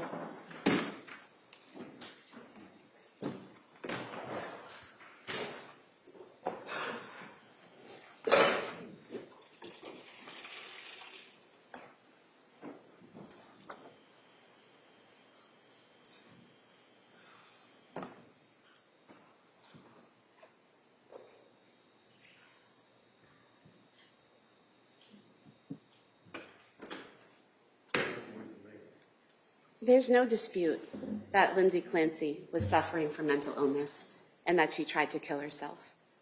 There's no dispute about that. All of the evidence that you've heard, even the experts that the Commonwealth put before you, say that she was suffering from mental illness and she tried to kill herself. That's not the issue in this trial. The issue is whether, at the time she killed Cora, Dawson, and Callan, she knew the difference between right and wrong, and whether she could conform her behavior to the requirements of the law. This case is not about our mental health system or how it treats women or what's in the DSM-5 and what's not. That's a distraction to get you angry and passionate about an important issue, but an issue that's not on trial here. What's on trial here, what the issue is here, is what Lindsay Clancy did the night of January 24th, 2023, and what her mental state was at the time. And you can use her psychological history and records, the treatment records, to look at both before and after she killed the kids, to look at how she got to that point, what her thought process was, what her motivation was. But it's not the system or the DSM or any of that that caused her to strangle her kids. In fact, she had more access to treatment and care and support than a lot of people do. She had health insurance that covered multiple doctors, multiple specialty programs, treatment at South Shore, at Mass General, her stay at McLean. She had prescription coverage to cover the different trials she went through. She had support at home. She had 18 weeks of maternity leave with the opportunity to extend that as much as she needed, which is excellent, which is what all women should have. But she had that. She had support from both sides of her family, hers and Patrick's. The two older kids, Cora and Dawson, were in preschool 3.5 days a week. And she had the nanny, Elaine, who helped with Callan 3 mornings a week. And she also helped her with housework and with food prep. This wasn't a woman suffering from a lack of care, a lack of resources. She had an abundance of help, an abundance of care. She had all of that and more. And, you know, this doesn't mean that she wasn't struggling, that she wasn't dealing with mental health issues. She was. She had depression. And whether that's from bipolar or major depressive disorder or postpartum depression, it all boils down to she was depressed, right? And she was trying to deal with that, trying to get help for that. But it wasn't the fault of the providers that she was struggling with this or that she wasn't getting better. They were doing the best they could. You have the records, you heard the testimony. They were doing the best they could with the information she provided them. And that wasn't always accurate information. That wasn't always the full picture. And they were doing the best they could with her level of cooperation and compliance with the plan. Take her medications. You know from the records and from the pill bottles what she was prescribed and how she was supposed to take those medications. And you know from the pill bottles what she actually took. And sometimes those two things didn't align with what she told her providers, what she told Patrick, what she told her mother. You take the Zoloft, for example. The prescription was for 1 25 milligram pill a day for 7 days, and then to go up to the 50 milligrams after 7 days. She told Dr. Tufts that she took the pills as prescribed for 7 days, went up on the 8th day to 50 milligrams, and that's when she had the insomnia and the other side effects and symptoms. She told Patrick that she took the pills for 7 days and they had no effect, so she called Dr. Tufts, who then told her to increase the dose. Well, you know what she told Patrick is not accurate because the pill bottle says, take it for a week and then increase it. That was the plan from the beginning. That wasn't the result of a phone call to Dr. Tufts. And you know what she told Dr. Tufts isn't accurate either because only 7 pills were taken from the bottle. So that leaves you 2 options. Either she took the medication as prescribed, 1 pill a day for 7 days, and then didn't increase it, which she says is what caused the side effects and the insomnia, or what she did was not take it as prescribed. She didn't do it 7 days and ease into it and then increase it. She either missed a dose or increased it early before she was supposed to. Either scenario is not good. She knows as a nurse the importance of following the instructions of your medications. She knows how important it is to follow the plan and do what's on the bottle and do what your provider tells you and to give that accurate information to your provider. She didn't say, I went up a dose, went up to 50 too early. Maybe they could have adjusted that and tried the 25 milligram for longer and eased her into it. But no, she told her that she did what she was told and then went up and had these problems. So You can see that in a lot of the medication she has. You have the pill bottles that were turned in by Patrick, and a lot of them don't even have many pills missing from the bottles. Some of them have none. The Buspar prescription, the first one, there's only 2 pills missing. The second prescription, no pills missing. The Lamictal, she never took those pills at all until the night she tried to kill herself. So there's a lack of compliance there, a lack of follow-through, a lack of communication with her providers about what was happening with her and how she was taking the medications. And defense wants you to believe that this is a woman who's begging for help and willing to do anything and everything her providers tell her to do to get better. And she was asking for help. She was. She wanted help. She wanted to get better. But she wanted to get better on her own terms, doing things her way, the way she thought she should do them. And as a nurse, she knew that's not the right way to approach it. She knew that an accurate medical history, accurate information about your side effects and symptoms, what your thoughts are, that's important for your providers to know. And she didn't do it. And it seems that the reason that she's not necessarily fully compliant and she's doing what she wants to do is she has this desire to be herself again. She just wants to go back to who she was. And she wants it now. And she doesn't want any side effects. She just wants to be herself again and wants it now. And that's understandable. That's relatable, to want to get that magic pill that will fix you immediately and you can go back to being yourself. But she knew that's not how it worked. And you know that's what she was thinking, because in the searches on her phone, she's searching for things like, which antidepressant works the fastest? How fast does Wellbutrin work? And she's searching all of these different medications for the side effects and symptoms, some of them that she never even discusses with her doctors. And, you know, again, it's relatable that she wants to get back to where she was, but she had discussions with her providers about how these medications work and that it takes time for them to get into your system and it takes time for them to work. She even texted her mother about that, about how she knew that she had to be patient, that it took weeks for the amitriptyline, for example, to get into her system and worked. And she knew all of this, and she couldn't be patient. She couldn't wait. She wanted faster. She even told Dr. Tufts, it's a note in the records, that she knew the problem was that she wasn't focusing on one provider and following one plan. She knew that going from doctor to doctor, practice to practice, South Shore to MGH, to different programs, not the best way to deal with the situation. She said it in her own words to Dr. Tufts, I need to stick with one provider and stick with one plan to see if it works. And she actually turned down help from at least 2 locations at various points. We talked a lot about the women and infants records, and you know, you don't have to believe what I say about them or the witnesses say about them or defense. You can look at the records themselves. Page 9, it says right there, Patrick was the one who said over-medication was the issue. Not the doctors there, not the people evaluating her. What they put was depression, RO, rule out adverse medication effects. That means they have to look into it to see if medication's a problem.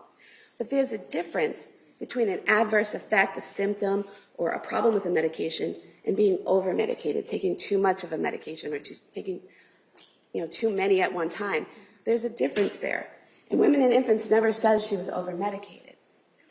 What they also don't do is turn her away. It's not that she went there and they said, can't help you, go away. They told her, it's in the records, based on the onset of her symptoms, they weren't sure if it was postpartum or peripartum. They saw she had an issue. They wanted to help her. It says there, we offered her. They offered her 3 programs. They offered her the inpatient medical management program. They offered her a partial hospitalization program for general mental health. And they offered her an outpatient program. It shows they put a lot of thought into that, into offering her this care. When they gave her 3 separate options, considering she's a young mom, maybe she doesn't want to be away from home, but we'll give her the option of being in the hospital and getting her medications right. But we'll also give her the option of the partial hospitalization where she can, be here during the day and go home to her kids in the evening. And then that third option of being an outpatient and being able to be at home with her kids and come in for appointments. It was very thoughtful of them. It was very well planned out to give her these 3 options. And it's kind of the exact opposite of just turning someone away and saying, go away, we can't help you. And her response, well, I'm going to talk to my provider about it for guidance. And she goes to Dr. Tufts. She sees Gelada at some point. You look at the records, she never discussed those options with them. She told them that women and infants turned her away and said she didn't qualify for the program. She didn't discuss those 3 programs that they offered her. So basically, they give her this offer of help, 3 different forms of help, and she says, no, doesn't want to do them, and doesn't discuss it with her provider. And also that first time she goes to Mass General, to the emergency room, they offer her a bed at McLean, and she turns it down. She wants help. No one's saying she doesn't want help, but she's making these decisions and doing these things that aren't helping her get help, that are turning away help, because she wants the help in a certain way, in a certain time frame. And, you know, all during this time, between September and December of 2022, she's interacting with friends, with family, teachers, gym staff, the nanny, people at gymnastics, interacting with them in public spaces, in public ways, driving her kids around, all throughout that time, able to know the difference between right and wrong, able to conform her behavior to the law and to the requirements of society, and interacting with others and presenting herself as a functioning adult, a functioning mom. You know that she knew the difference between right and wrong during that time, because she had those thoughts at the beginning of December of harming her kids. And she told Patrick and her mother about them. But who she didn't tell is important and very telling. She didn't tell a single provider, not Tufts, not Gelada, not Jennifer McAllister, not Dukes, no one at McLean, no one at MGH, no one at South Shore. Didn't tell any of them. And why? Because the police might take away her kids. That's a rational thought. That telling mandated reporters that you're having a thought of harming your kids, that they might be taken away for their safety, that's a rational thought. And it also shows she knew it was a bad thought, a wrong thought. Because you don't think someone's going to take your kids away because you're thinking something positive or neutral. It's because it's bad, it's because it's wrong, it's because it's against the law. So she knew that it was wrong. And she was able to conform her behavior to the law because she didn't tell those providers. She went in and met with them and talked about what she was experiencing and talked about her depression. And not only did she not tell them, she lied to them. They asked her, are you having thoughts of harming others? Do you have homicidal ideation? She told Tufts no. She told Gelada no. She told Dukes no. She told Goodhart no.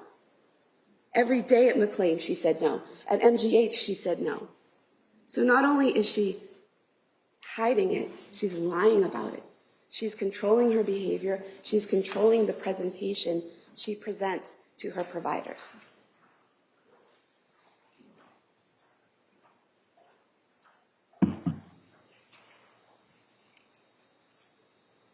And then we get to her being admitted to McLean. You know, up to that point, all of the drugs she's taken from September through December, they weren't given at the same time. The most she ever had at one time was 2 to 3 medications. And usually if it was 3, that third medication was the Benadryl or the hydroxyzine that's like Benadryl, or the Ativan or Valium as needed for anxiety. But most of the time it was 2 medications. And the way they did those medications, you heard from Dr. Satoff, a man who's examined thousands of patients with psychosis, who's treated women with postpartum psychosis, who's treated women who have killed their children, that man who apparently has no expertise. You heard from him that the medication trials were reasonable and rational. She tried a medication, it didn't work, or they had side effects, they stopped the medication.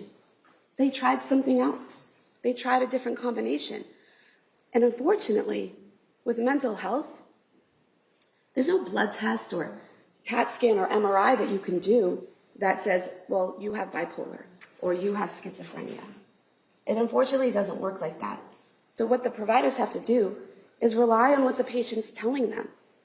Hope that information is accurate. Rely on what they're observing about the patient and make a diagnosis. And then based on that diagnosis, have a treatment plan. And every patient reacts differently to medication. One patient could do fine on it, the next not. So they have to do that trial and error process, and it's normal, it's typical, it's reasonable. And that's what they did for her. And even if you believe that the number of different medications she took over that time or the combination of those medications affected her negatively, after McLean, they were out of her system. Some of them had been out of her system for months. Zoloft, she stopped in October. Other pills she stopped in November or December. And that last one, the Seroquel, that she really had a bad reaction to, is out of her system. The only medication she's on leaving McLean is trazodone for sleep and Valium for anxiety. And that's it when she leaves there. And why does she leave there?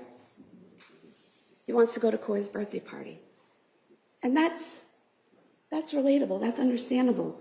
She wants to be that mom again who can throw her daughter a party and enjoy it. It's completely understandable why she would want to leave, but she also knew she wasn't there. She knew how she was feeling. She knew she was depressed. She knew she needed help. But she wanted to be that mom she was more. And there was nothing McLean could do to keep her there. She said she denied suicidal ideation. She denied homicidal ideation.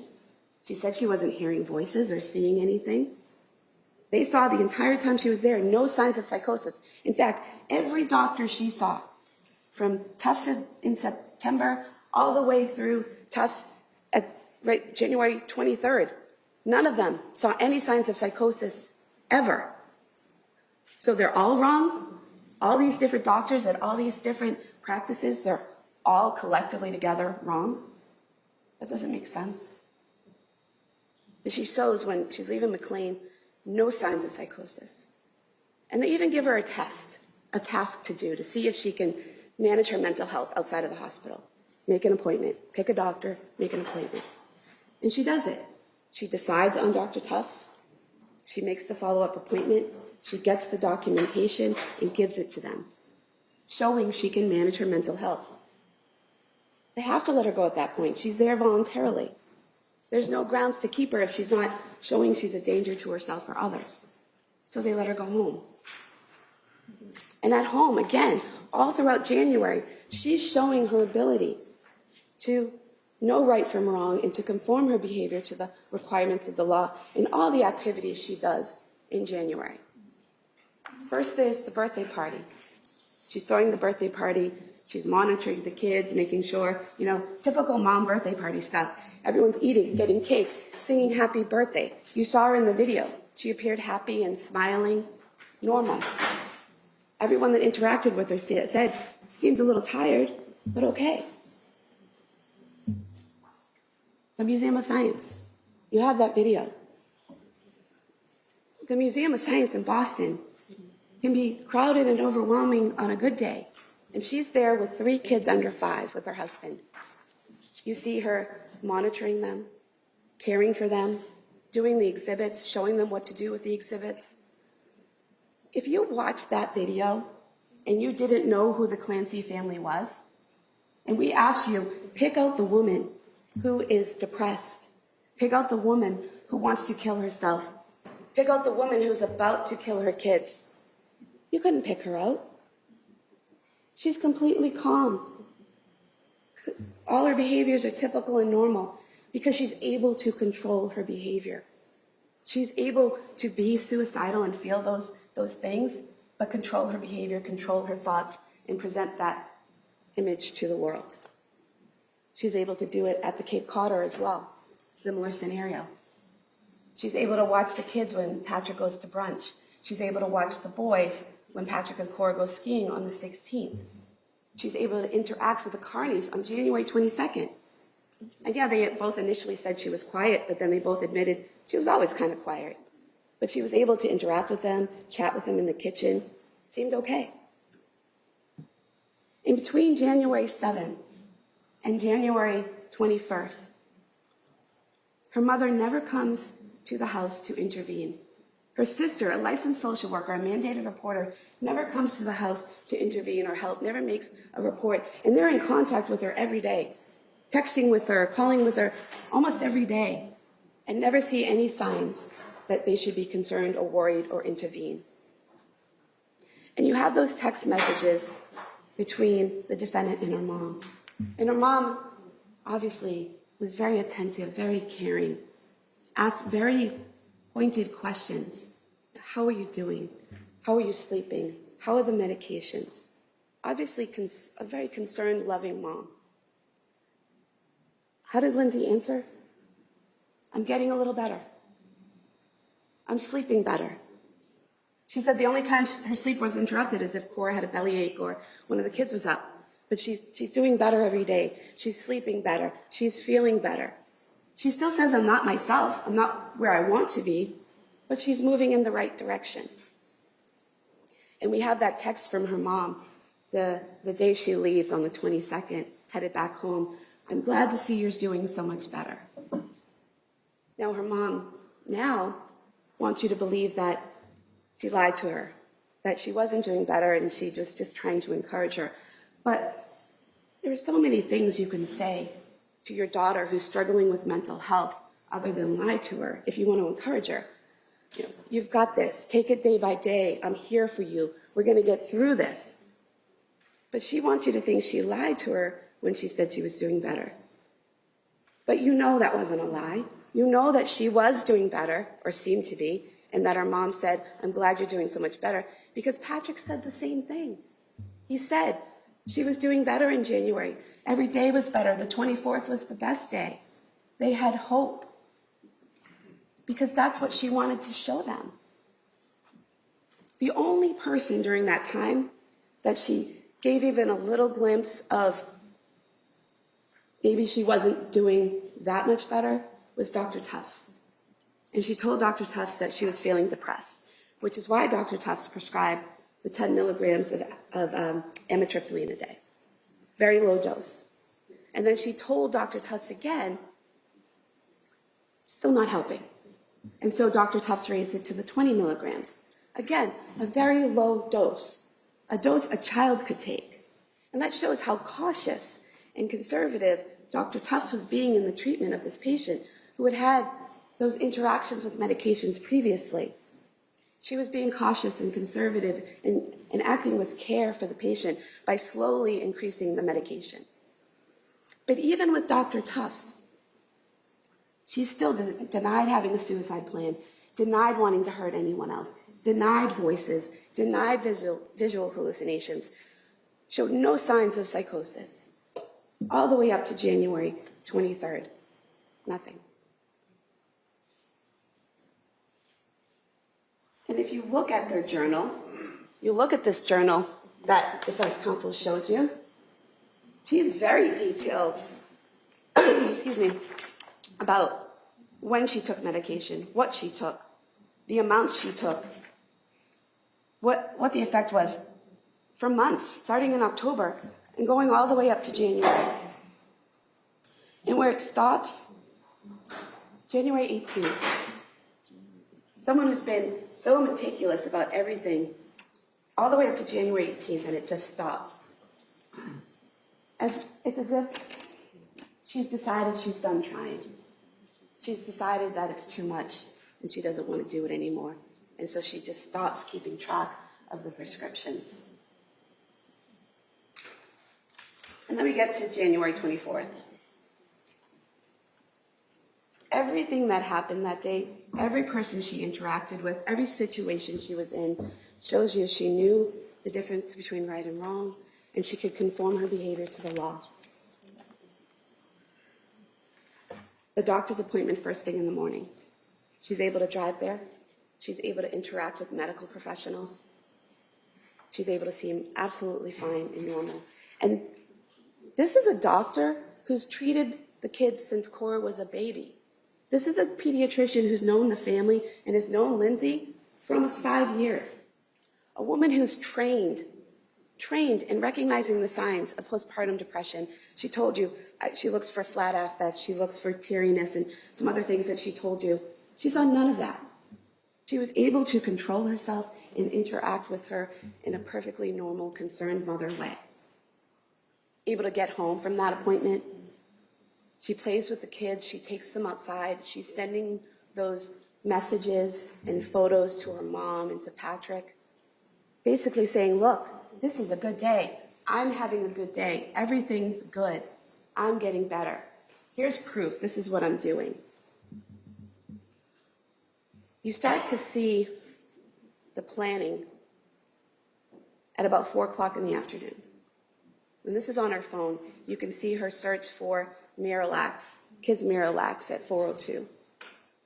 And then a little while later at 4:13, you see her search for takeout from 3V.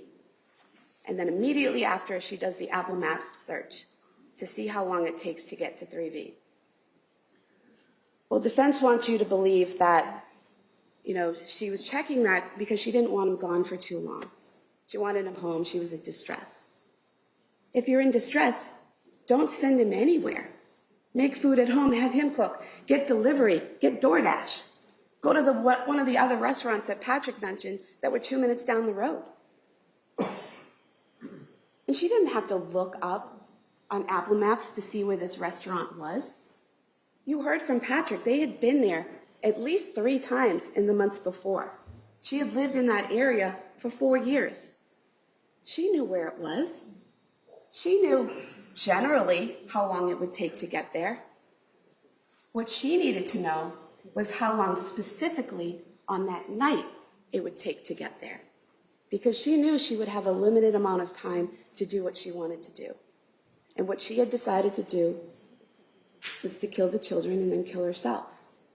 And so she needed to know, not generally, but exactly how much time will I have. And then obviously sees that that's not enough time. So then she searches CVS. And not only does she search CVS, she calls them.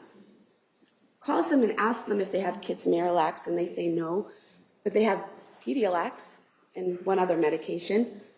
And then she asks, is it in stock? Because she needs to know not only what they have, but is it in stock? Because she's adding to this errand that she's sending Patrick out on. And she has to make sure she's not interrupted. She doesn't want that call at 5:33. She wants him to go to CVS and have the medication there and get it and then go on to 3V so she has time to do what she needs to do.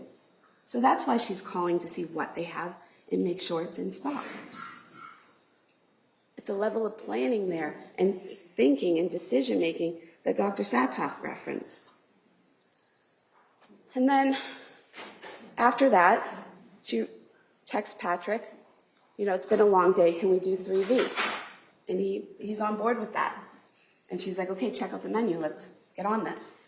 And he asks her what she's getting. She tells him the Mediterranean Power Bowl. He says he's getting the pork belly risotto. 5:10 p.m., she's calling that order in. She's talking to the hostess. She gets the order accurate. She is able to answer questions about how she wants her food. She's able to recall and give Patrick's phone number and his name as the person picking up. And then Patrick's leaving to go get the food. And as he's leaving, the kids are in the living room on the couch eating. The defendant's in the doorway near the basement door. And she says to him, oh, by the way, can you go to CVS? Acting like it's this last minute thought, like, oh, by the way, can you get this? And not something that she's been planning for over an hour. She knew about the Pedialax and she knew about 3V and she knew all of that before she even asked him about dinner. But it's like, oh, can you go to CVS on your way and get kids Pedialax? And he, of course, is like, sure, I'll get that. And he heads out the door at 5:15. And that's the time he leaves because he says to her, yeah, just text it to me. And that's such a normal kind of interaction that we have in your common sense of life experience. You're headed out the door to run an errand and someone in your home says, oh, while you're out, could you get me X, Y, and Z? And you're like, yeah, sure, just text it to me. Because you don't want to get there and be like, oh, what did they want me to get? It's such a normal interaction, right? Can you get this for me? Sure, text it to me. And he heads out the door and she texts it to him at 5:15 p.m. And then he goes to CVS, even though she's told him what to get and they have it, he still makes that call at 5:33. She calls him back at 5:34, and then he heads out to 3V and then comes home. And when he gets home, puts the things on the counter and it's quiet. It's quiet in a way that a house with 3 kids under 5 should not be during waking hours. So he calls out to them, no answer. He goes to the basement door and opens it and yells down and no answer. And he closes the door. He calls her phone, no answer. He goes upstairs and is able to unlock the door and see the blood and see the window open and go down to her. And when he goes down to her, she's no longer actively bleeding. He doesn't have to put pressure on any of her wounds. And he says to her, what did you do? And her response is, I tried to kill myself. And then it's, where are the kids? In the basement.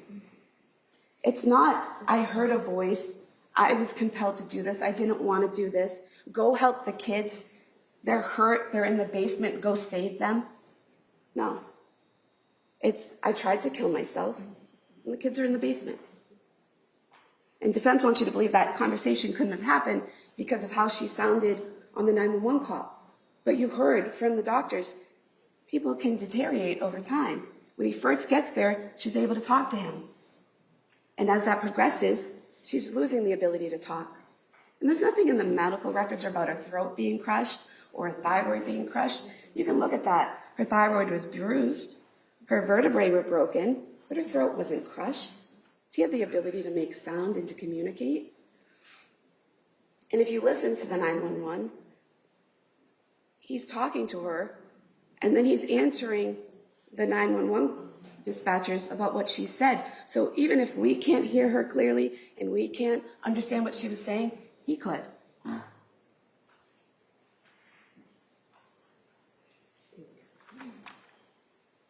You know from all of the evidence that you have, putting aside the experts, but all the evidence you have in terms of crime scene photos and videos and the witness testimony and all the medical records, you know how she killed them, where she killed them, what time she killed them, and the order that she killed them in. Even without what she told the doctors about the order, that's something you can infer from the evidence.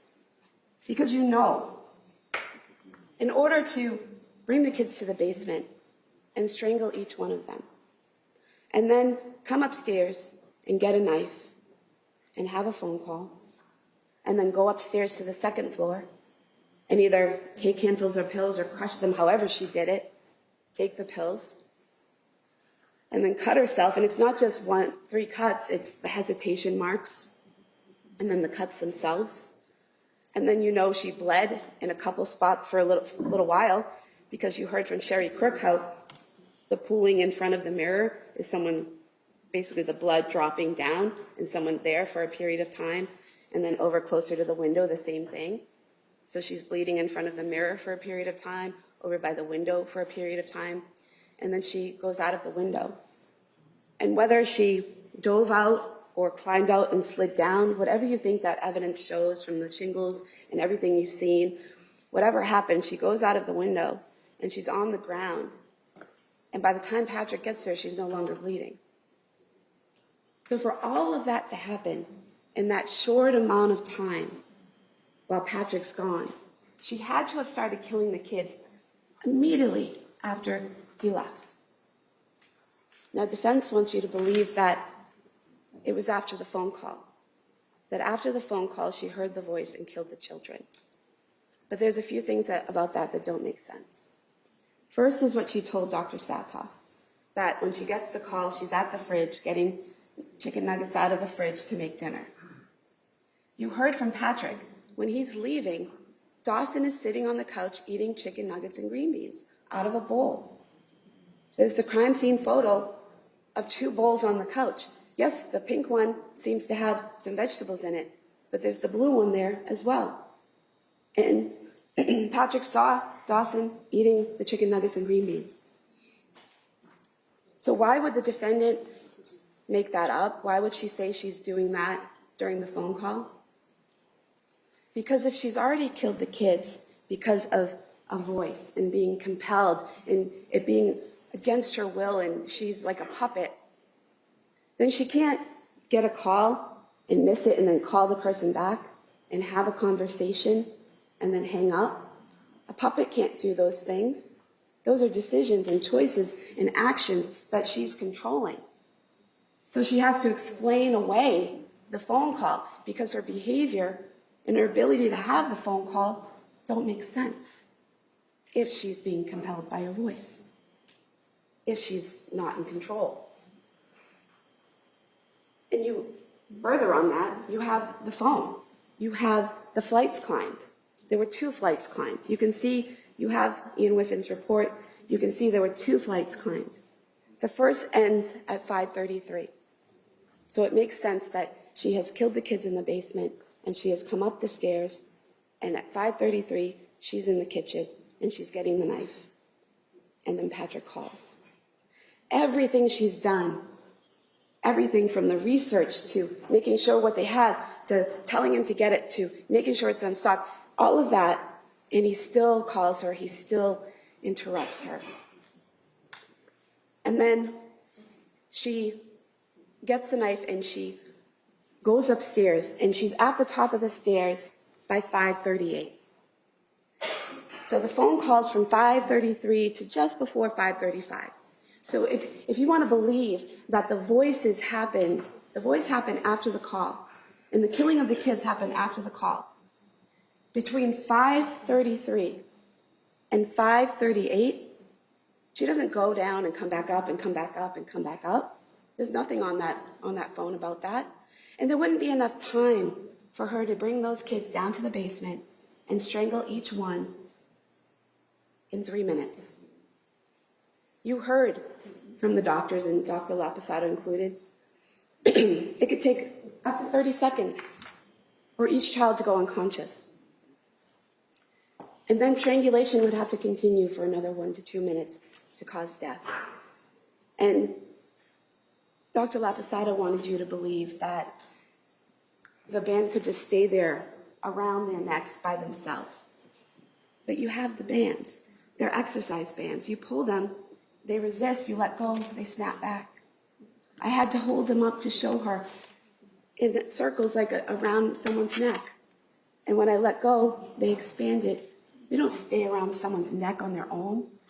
You have to pull them. And you know they weren't knotted. Patrick never testified that they were knotted, so I'll take this one. He testified that he didn't have a clear memory, but he remembered that they were possibly looped. And I asked him, like, when you're tying your shoe, that first loop before you do a bow? And he said, yeah, kind of like that. So not knotted, not tied, but even his memory wasn't the best. You heard him on that call. And that's why we had to play the call for you, because you could hear him. You could hear when he found each kid. And you knew that he had the phone with him when he found each kid, because his voice, it never sounded like he was in another room. It always sounded so painfully right there. And so you know he's holding the phone and he's not untying knots, and he wouldn't have had the time to untie knots in that short amount of time. And then you have the firefighters looking in the window, seeing him with Dawson, and he's not untying a knot or unlooping something. They say they see him in an unwinding motion, unwrapping. That's why you had to listen to the 911, to show that she did stand over their limp bodies and strangle them for 1 to 2 minutes after they went unconscious. Because those weren't knotted, they weren't tied. They don't just stay there on their own.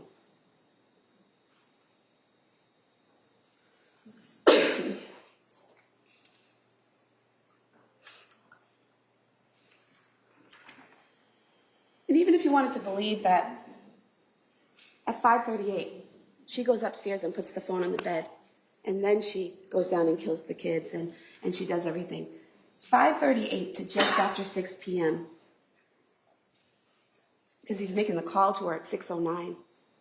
There's not enough time between 5:38 and just after 6 p.m. to kill all 3 kids, to get the knife, to take the pills, to cut herself, to bleed, to go out of the window, to stop bleeding, and Patrick to get there. In 20-odd minutes, it's not enough time. So you know she killed those kids as soon as he left. And when she got the call from him, she had already strangled them. And she didn't tell him. She didn't ask for help. She didn't say, oh my God, what have I done? She's a nurse. She didn't go down and try to do CPR and help them. No, she lied. She stayed calm. She presented herself as normal. She had complete control over her behavior and her emotions. She had a normal conversation with him because she didn't want him coming home, because she needed to finish her plan. She still had to kill herself. So why did she do it? Defense would have you believe that a mother who was this good, who loved her kids this much, which we're not denying, would never harm her kids this way unless she was so mentally ill that she was hearing these command voices and had no choice. But that's not the world we live in. Dr. Resnick told you, most women who kill their children do it in child abuse. Most women who kill their children don't do it because of mental illness. Mothers kill their children, and it's horrible and it's awful, but it happens. So why did she specifically do it? She was depressed. She was exhausted. She was done. She didn't want to try anymore. She felt damaged. But those kids were her protective factor. Those kids were keeping her from ending her misery. And so she had to remove the protective factor.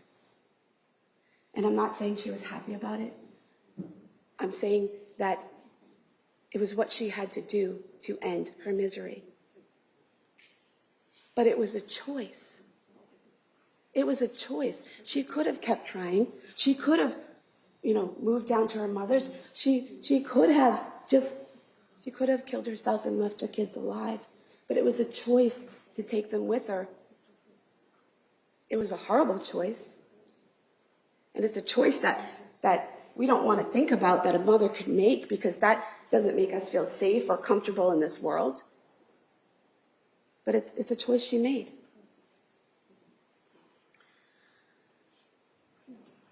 She knew it was wrong because she sent Patrick out to do it. She could conform her behavior because she waited until he was gone and didn't tell him what was going on those phone calls, didn't call 911 for help, didn't lock herself in a bathroom upon hearing this voice. She knew it was wrong. She didn't take advantage of this situation. She created this situation, this opportunity to do what she wanted.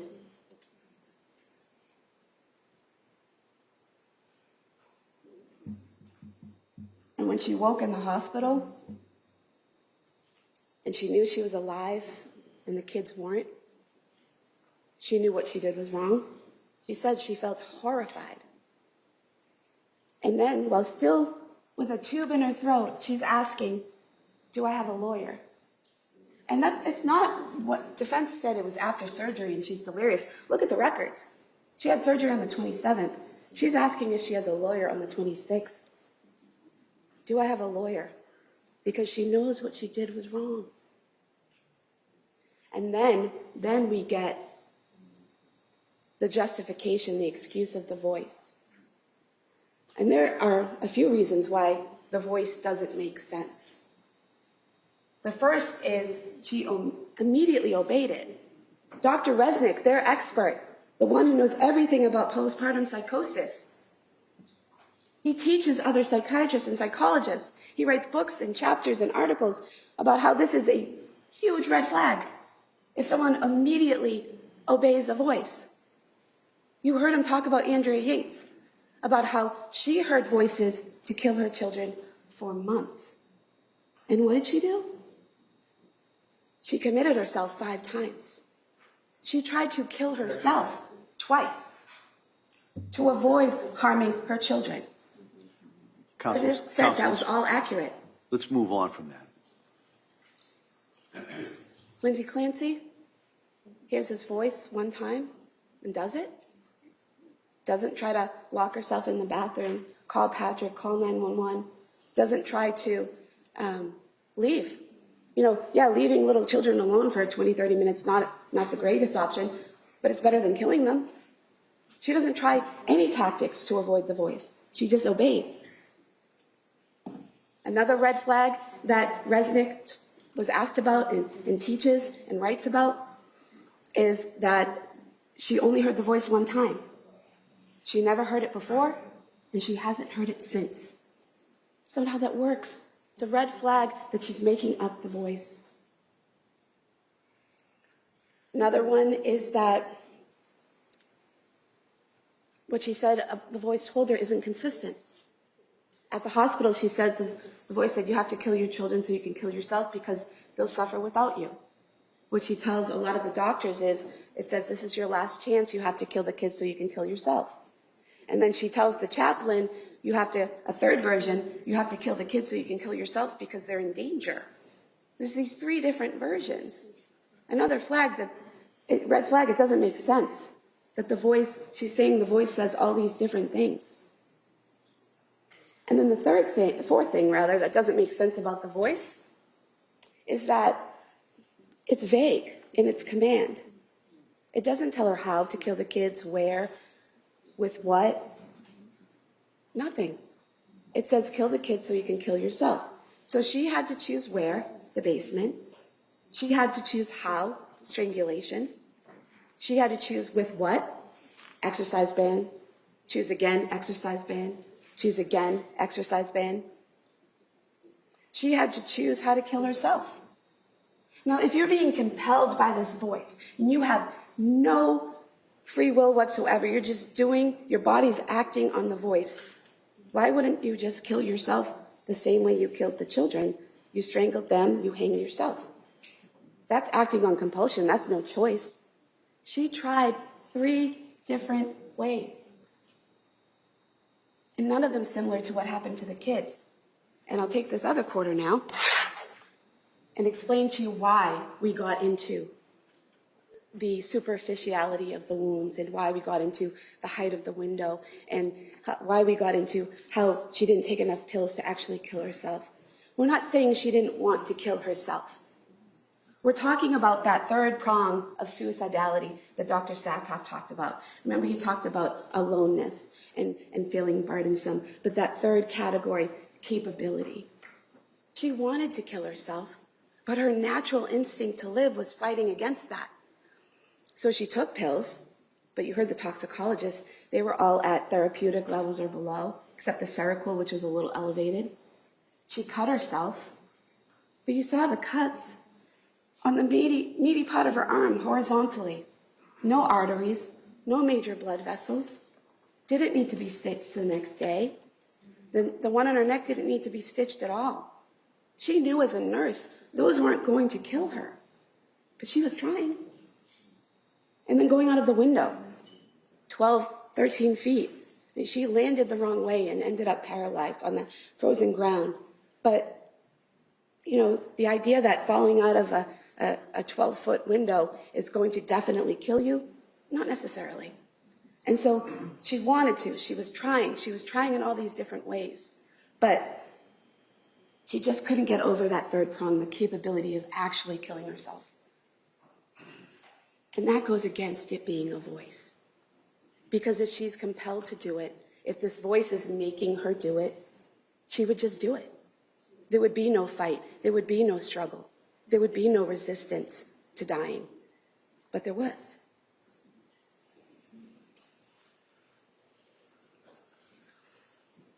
I guess the third one is Dr. Zeisel.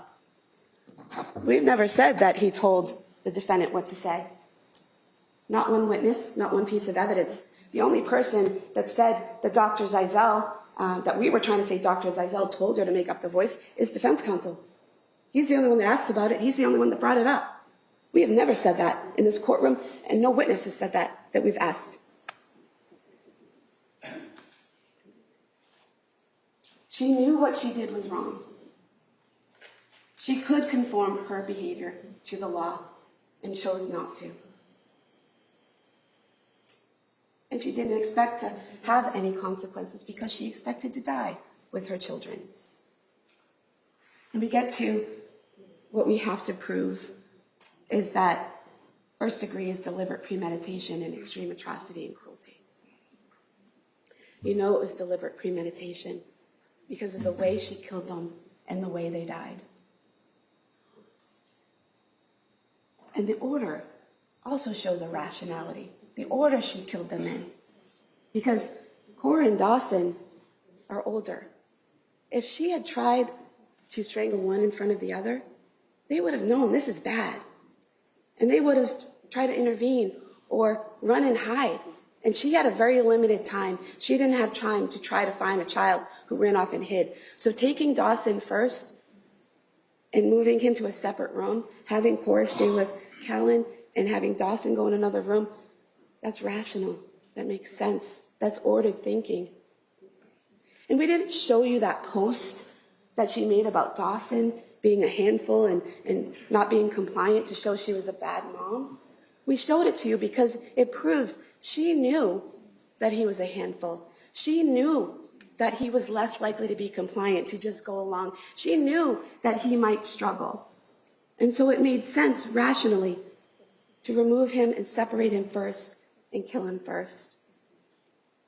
And she brought him into that room, into the office, and closed the door, and she wrapped that band around his little neck. And she squeezed until he was unconscious. As the blood's pooling in his face and causing those blood vessels to burst, causing him pain and panic and confusion. And defense calls Dr. La Posada to say, no, it wasn't 20 or 30 seconds. It was only 5 or 10 seconds until he went unconscious. I'm sorry, how many seconds is it okay for them to have been in pain and panic and confusion? How about it wasn't okay for 1 second for any of those children to feel that? And they all felt it, all for up to 30 seconds. And then she continued strangling their limp bodies for 1 to 2 minutes to make sure they were dead. Deliberate premeditation. And then extreme atrocity and cruelty. The indifference that she showed to their pain, to their struggle, to their suffering, leaving them there on the floor with the bands around their necks, completely indifferent, because she had a plan and she was following it through. Just think of that. The being strangled and the pain and the confusion that they're going through, and it's being done by their mom. Their mom is the one that's hurting them. Their mom is the one that's killing them. That's extreme atrocity and cruelty.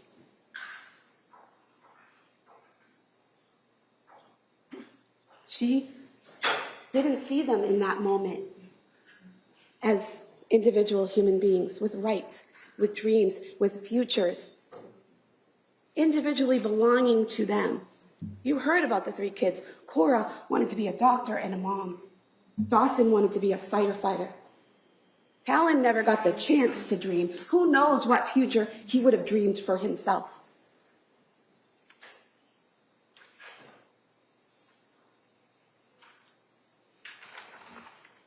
She killed them, and she left them there on the floor with the bands around their necks. She didn't bring them up to their beds and put them with their favorite stuffed animal and cover them up gently and lovingly, leaving them peacefully there. No. She left them discarded on the basement floor like broken toys because she was done playing the game. You know to a moral certainty she is guilty.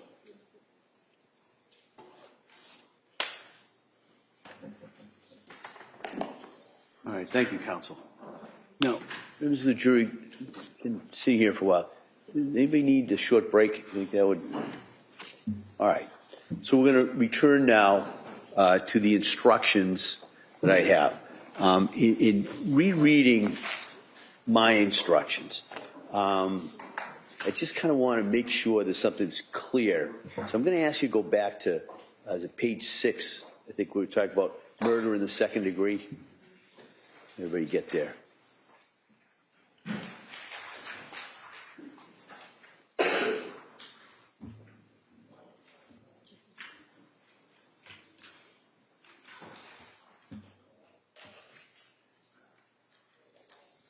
All right.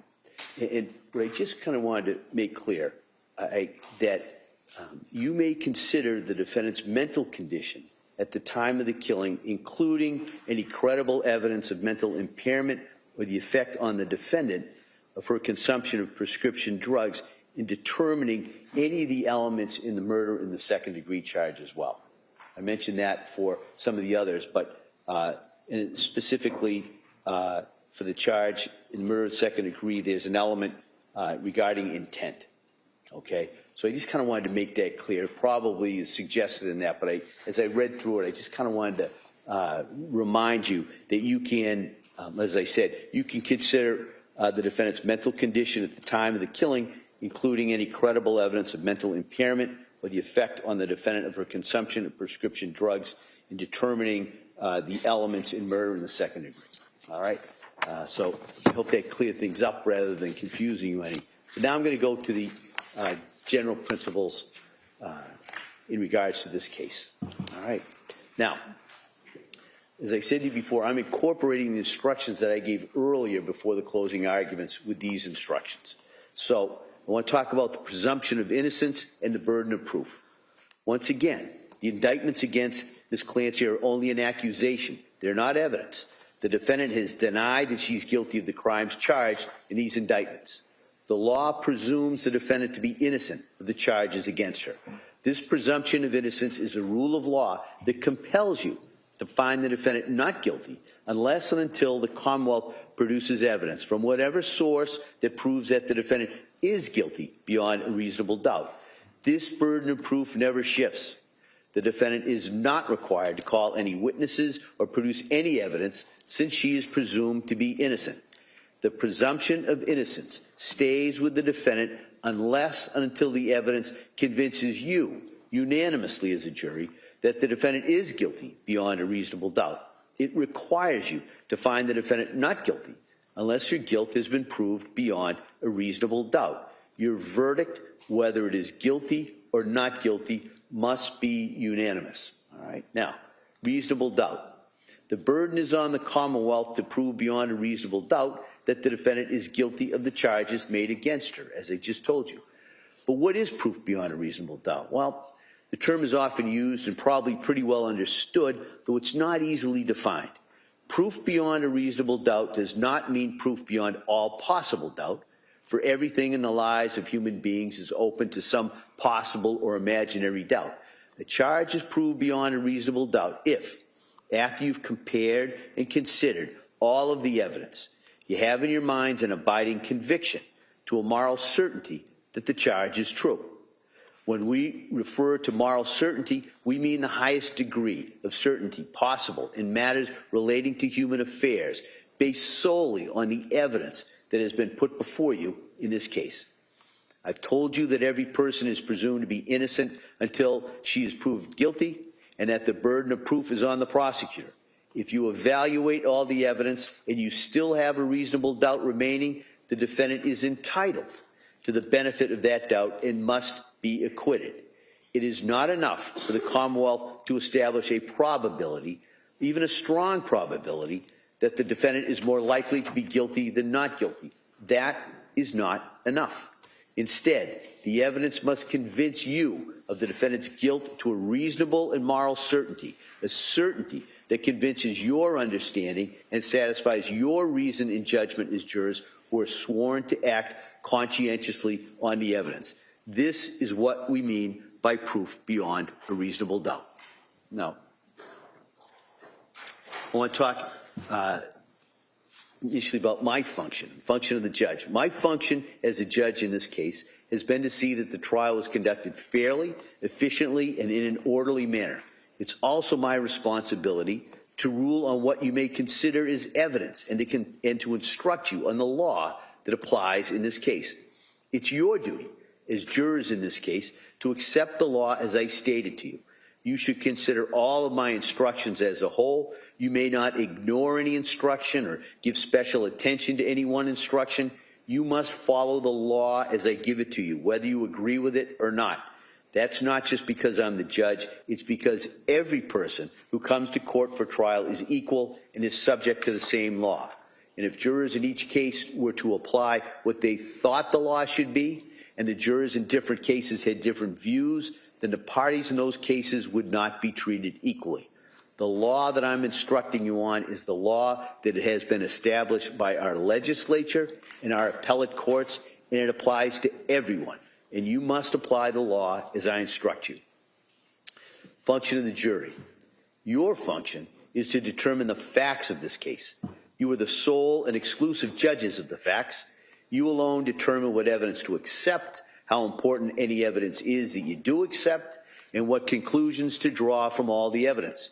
You must apply the law as I give it to you, to the facts as you determine them to be, in order to decide whether the Commonwealth has proven its case. You should determine the facts solely on a fair consideration of the evidence.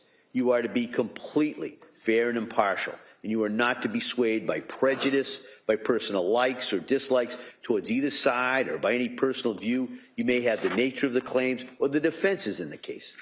Your decisions must rest solely on the facts that you find and the law that I give to you in these instructions. Nor are you to be influenced by any personal likes or dislikes you've come to feel towards any party or any attorney.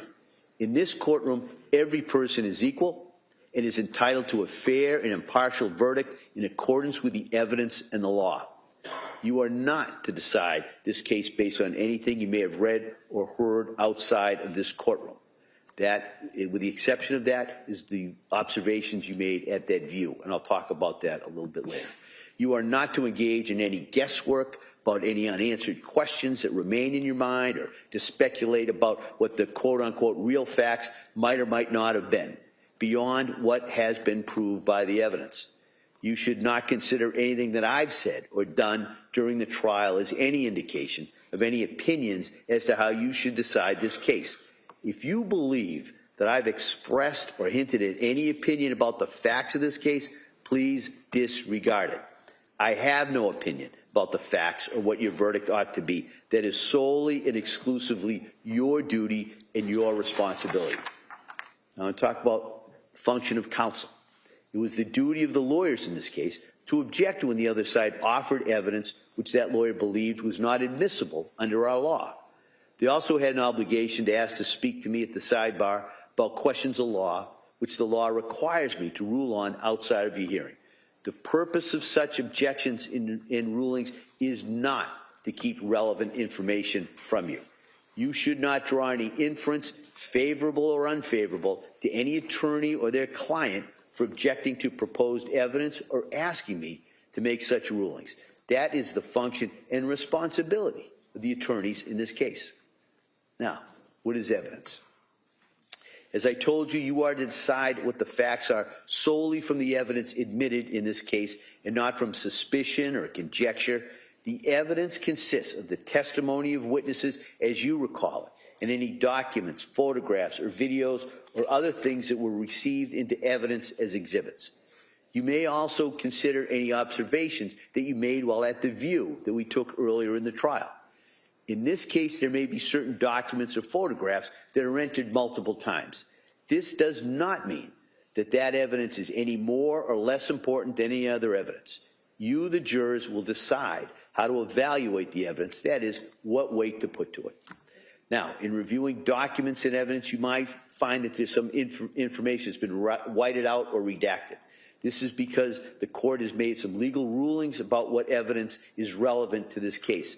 You should not draw any negative inference against either party based on these redactions, nor are you to speculate about what information has been redacted. In addition, a couple of stipulations were entered into evidence during the course of this trial. A stipulation is an agreement that has been made between the parties. The contents of such stipulation may be accepted by you as facts and relied on you along with other facts that you find based on the evidence. Now, of course, the quality or strength of the proof is not determined by the sheer volume of evidence or the number of witnesses or exhibits. It's the weight of the evidence, its strength, intending to prove the issue at stake that's important. Some things that occur during a trial are not evidence, and you may not consider them as evidence in deciding the facts of this case. A question put to a witness is never evidence. Only the answers are evidence. So if a witness agrees with a fact or a proposition contained in a question, then the fact or proposition agreed to is evidence. However, if a witness disagrees with a fact or proposition contained in a question, then the fact or proposition is not evidence simply because it was suggested in the question. You would have to look elsewhere for evidence about that issue. You may not consider any answers that I've stricken. They're not evidence and cannot be used by you as evidence or considered by you for any purpose. The opening statement and closing arguments of the lawyers, not evidence. They're only intended to assist you in understanding the positions of the party. My instructions, anything that I've said during the trial, not evidence. All right, so if your memory of the testimony differs from the attorney's or mine, you are to follow your own recollection. You must consider the evidence as a whole. Now, I want to talk about direct and circumstantial evidence.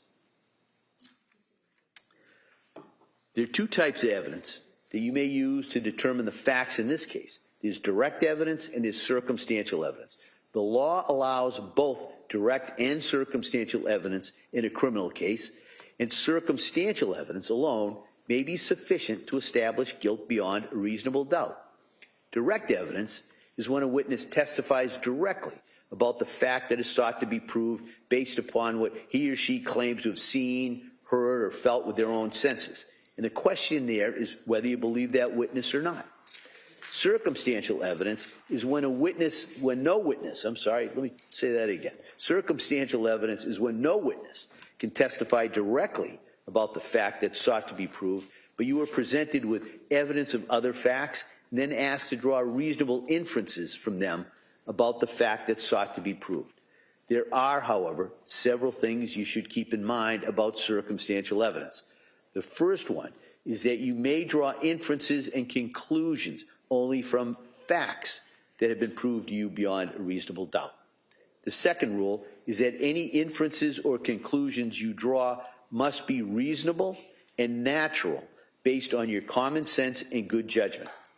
In a chain of circumstantial evidence, it's not required that every one of your inferences and conclusions be inevitable, but it is required that each of them be reasonable, and that they all be consistent with one another, and that together they establish the defendant's guilt beyond a reasonable doubt.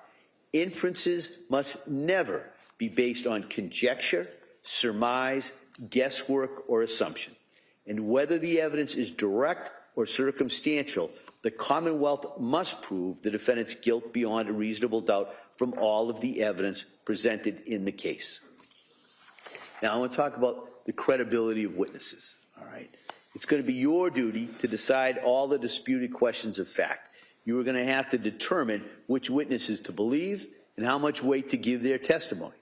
You should give the testimony of each witness whatever degree of belief and importance that you judge it is fairly entitled to receive. You are the sole judges of the credibility of the witnesses, and if there are any conflicts in the testimony, it's your function to resolve those conflicts and to determine where the truth lies. You may believe everything a witness says, or only part of it, or none of it at all. If you do not believe a witness's testimony that something happened, Of course, your disbelief is not evidence that it did not happen. When you disbelieve a witness, it just means that you have to look elsewhere for credible evidence about that issue. And when deciding whether to believe a witness and how much importance to give a witness's testimony, you must look at all the evidence, drawing on your own common sense and experience of life. Often it may be not what a witness says, but how the witness says it that might give you a clue whether or not to accept that witness's version of an event as believable. You may consider a witness's appearance and demeanor on the witness stand, the frankness or lack of frankness in testifying, whether the testimony is reasonable or unreasonable, probable or improbable. You may take into account how good an opportunity the witness had to observe the facts about which the witness testifies, the degree of intelligence the witness shows, and whether the witness's memory seems accurate. You may also consider any motive that the witness may have for testifying and whether the witness displays any bias in testifying and whether or not the witness has any interest in the outcome of the case. Now, I want to talk a little bit about prior inconsistent statements. When you evaluate the testimony the witness gave here in court, you may consider whether that witness made any earlier statements that differ from or contradict in any way their in-court testimony. That earlier statement is generally admitted into evidence solely for your consideration in evaluating the witness's credibility or believability. If you determine that an earlier statement is different from the way the witness testified in court, you may decide that the witness's credibility or believability is affected adversely, or you may decide that it's not adversely affected, but that is the only purpose for which you may use that earlier statement.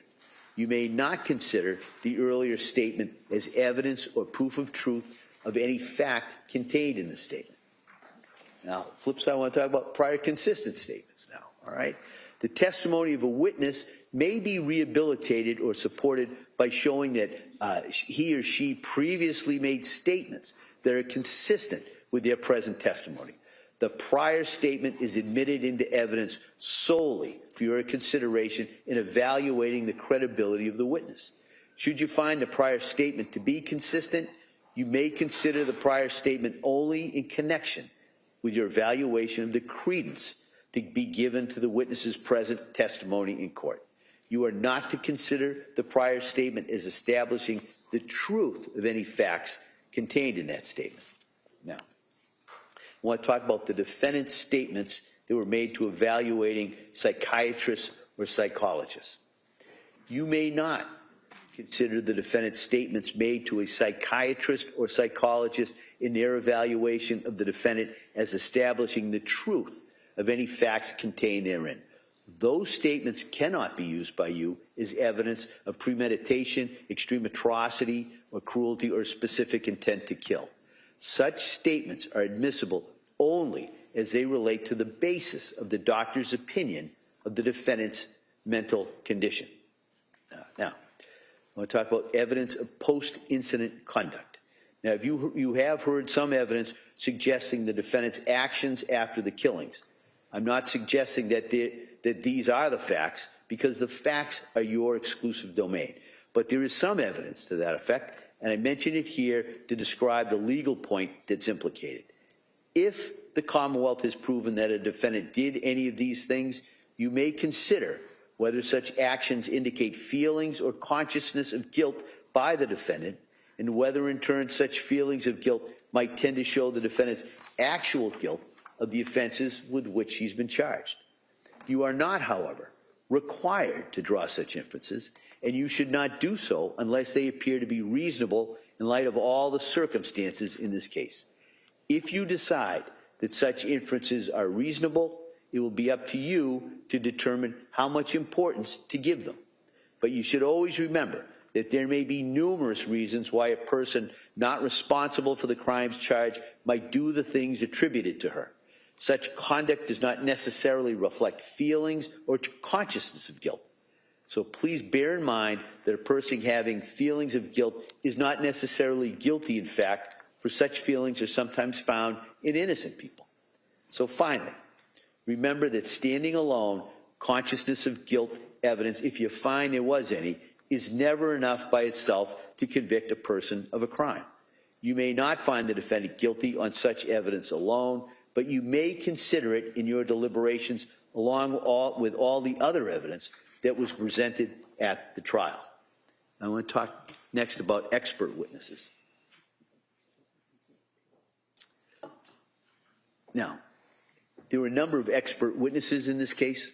This term refers to witnesses who have specialized training or experience in a particular field.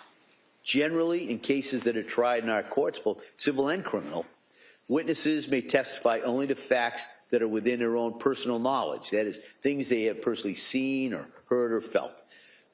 Because a particular witness has specialized training in their field does not put that witness on a higher level than any other witness, and you are to treat an expert witness just as you would treat any other witness. You may believe all of the expert's testimony, none of it, or anything between those two extremes.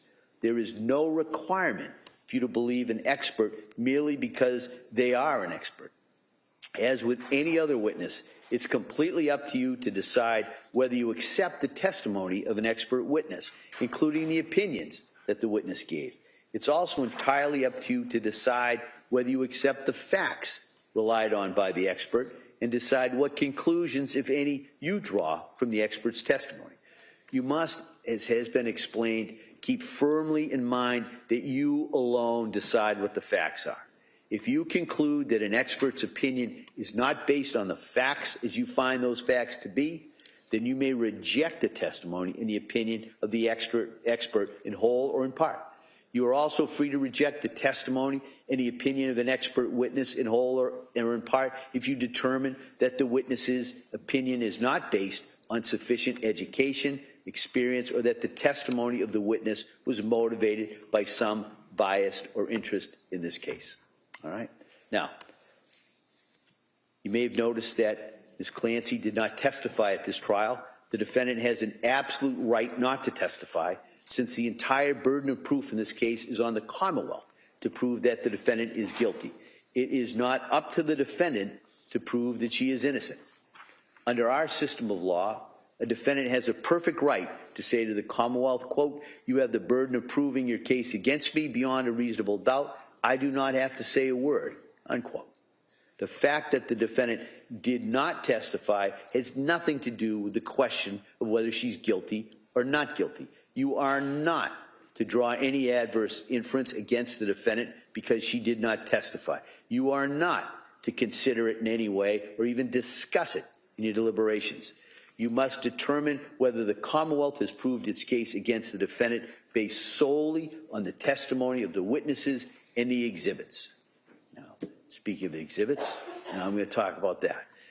You will have all the exhibits and the stipulations with you in the jury room. If there's a need to play an exhibit or view one, the court will make a computer available for you to use. The things you heard me say we're marking for identification only are not evidence, and you're not going to have those items with you in the jury room because they're not technically part of the evidence. We marked them so we could keep track of them as we went from witness to witness, and there'd be a clear record of some of the rulings I made. So coming back, however, the exhibits that were introduced in evidence, you'll have those with you.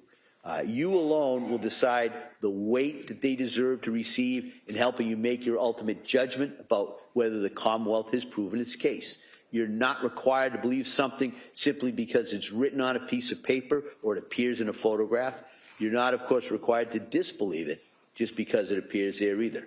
Whether to believe what an exhibit purports to show and how much weight to give the exhibit is entirely up to you to decide.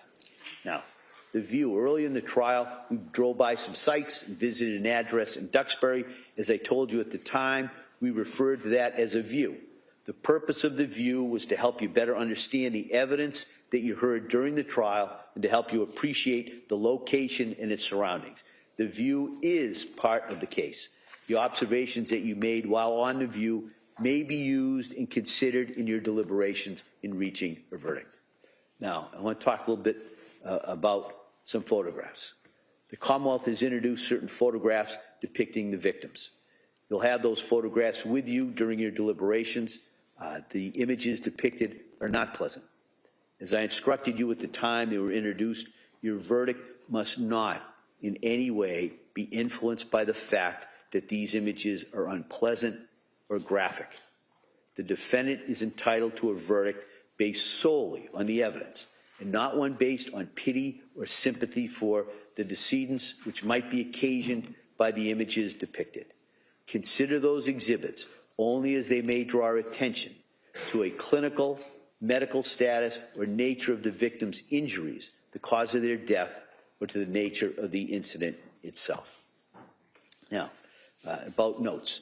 At the outset of the case, I spoke to you regarding the use of notes, and I want to repeat it this time. Your notes are only an aid to memory and should not be given any precedent over your independent recollection of the facts. Whether you took notes or you didn't, you must rely on your own memory. Do not use your notes to try to persuade your fellow jurors of the accuracy of your reflections, and no juror should be influenced by the notes of other jurors. Your notes are not official or even unofficial transcripts, all right? Now, we'll talk about the use of phones or computers. During your deliberations, you must not communicate with or provide any information to anyone by any means about this case. You may not use any electronic device or media, such as a computer or a phone, to communicate to anyone any information about this case or to conduct any research about this case until I accept your verdict. Kind of want to make that real clear, all right?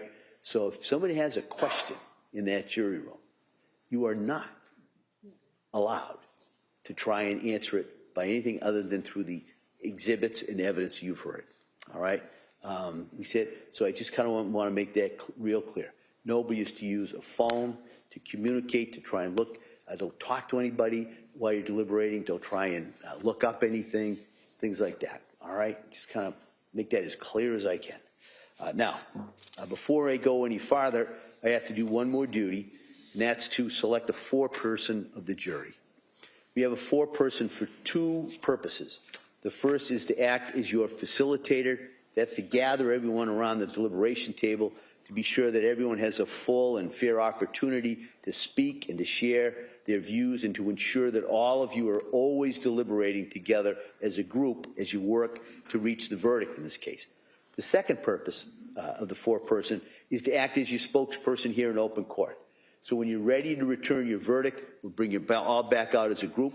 We'll ask you to remain standing, and we'll ask the foreperson on everyone's behalf if you've reached a verdict. And if you have, we'll go through the process of having that verdict reported by the foreperson on your behalf, and then it's recorded in the case. All right? So those are the two roles of the foreperson. So in this case, I'm going to appoint in seat 18, juror number 257 as the foreperson of this jury. Okay? Now, members of the jury, if during the course of your deliberations you should have a question about the law or about my instructions on the law, and by telling this, I'm not suggesting you'll have one, but if you should do the following, all right? You should all first agree on the form of the question, have the foreperson write it down on a piece of paper, and the foreperson should give it to the court officer, who'll bring it to me. I'll call the lawyers together. We'll consider your question and how I should respond to it, and then I'll either bring it back out here in the courtroom and respond to you here in open court with an answer, or if it's appropriate, I might just write the answer down in response to your question and send it back to the jury room. So now that process accounts for, may cause a lag time between when you ask the question, get it sent out here, and I meet with the lawyers, decide how we answer it, and get the answer back to you. So if you can continue to keep deliberating while waiting for my response, by all means do so. If you cannot go further without my response, then stop and I'll get my response to you as quickly as I can. If it's necessary to communicate with me on any matter during the deliberations, I'd ask you to do so in writing, send me a note, and I'll respond to it. You're instructed not to talk to anyone else about any aspect of the merits of this case during your deliberations, and that includes the staff, court officers, lawyers, witnesses, parties, family members, friends, acquaintances, anyone, all right? Now, your communications with the court officers should have to do, really just matters of scheduling and breaks, when you come back to the courtroom, that kind of thing. But even with them, don't discuss what's going on inside that jury room if you can. Now, while you're in the jury room, you should all talk about this case only in the presence of each other. That is, at some point, we'll have lunch brought to you. So if you'd like, you may as a group decide to suspend your deliberations, have lunch, and then return to the deliberations. Or you might decide you'd like to work through lunch while deliberating. Either way, the only thing we can't have is some of you eating lunch separate from others while deliberating, all right? So no subcommittees in a sense. What you do as a group, all right? You do it all together. Now I'm going to get to a difficult part, reducing and sending out the jury, all right? When we impanel a jury at the beginning of a trial, we never know whether some personal emergency will arise or during the course of the trial, which would require one or more of the jurors to be excused from further jury duty. To avoid having to start the trial all over again, if that should occur, we impaneled, in this case, 18 jurors, even though the case will be eventually decided by 12 of you. And we made that decision because this is a lengthy case over the summer. The time has now come to reduce that number. This is especially difficult in this case, where all 18 of you have been equally dedicated and attentive to this case during the course of this trial, but the case is to be decided by 12, all right? And so the way it's done is the clerk will draw the alternates' names, we put all the numbers, the exclusion of the foreperson, and then we'll draw out the names randomly for the alternates. And the purpose of the alternate, for those of you who are selected, is that even during the course of deliberations, sometimes things happen. You know, one of the deliberating jurors gets sick or a family emergency, and so we may, and it happens fairly regularly, they would have to substitute one of the alternate jurors into the deliberating jurors. Because if we didn't have the alternate jurors still here, we'd have to start all over again. So that's why we do it. It doesn't make it any easier, but I thought I'd just explain to you why we have to do that. As I put in here, fate makes you an alternate juror. Don't take it personally. Your presence to this point and continuing availability, if you should be needed, is an important contribution. The court officers will make you as comfortable as possible while the jury deliberates. If you're an alternate juror, you should not discuss this case with anyone at all while the deliberations are ongoing, nor discuss it among your fellow alternates, as the need might come up that you have to join in the deliberations. So in other words, the alternate jurors can't have their own kind of informal deliberations, and it's very difficult, but I just kind of want to make that clear, that you have to do that, or you cannot do that. So at this point, I'm going to ask the clerk to reduce the jury at this point. The following jurors are chosen as alternates.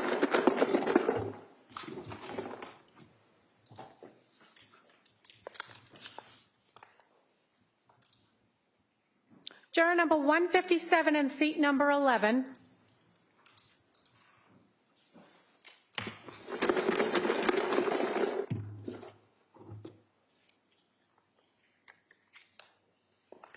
Juror number 162 in seat number 12.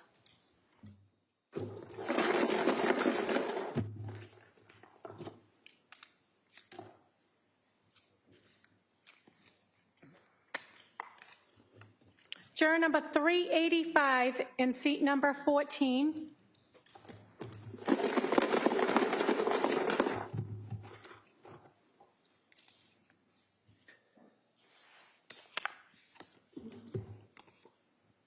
Juror number 122 in seat number 6.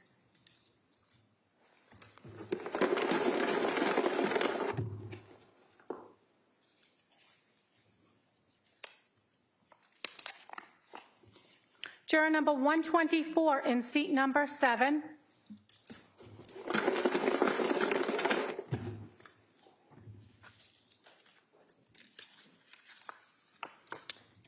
And juror number 245 in seat number 15. All right, thank you. Now,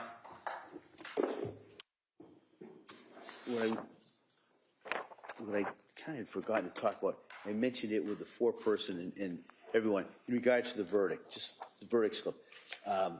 This is the verdict slip. This is what it looks like. There will be a verdict slip for each count, and it says right there's a count regarding Cora Clancy, there's a count regarding Dawson Clancy, and there's a count regarding Callum Clancy.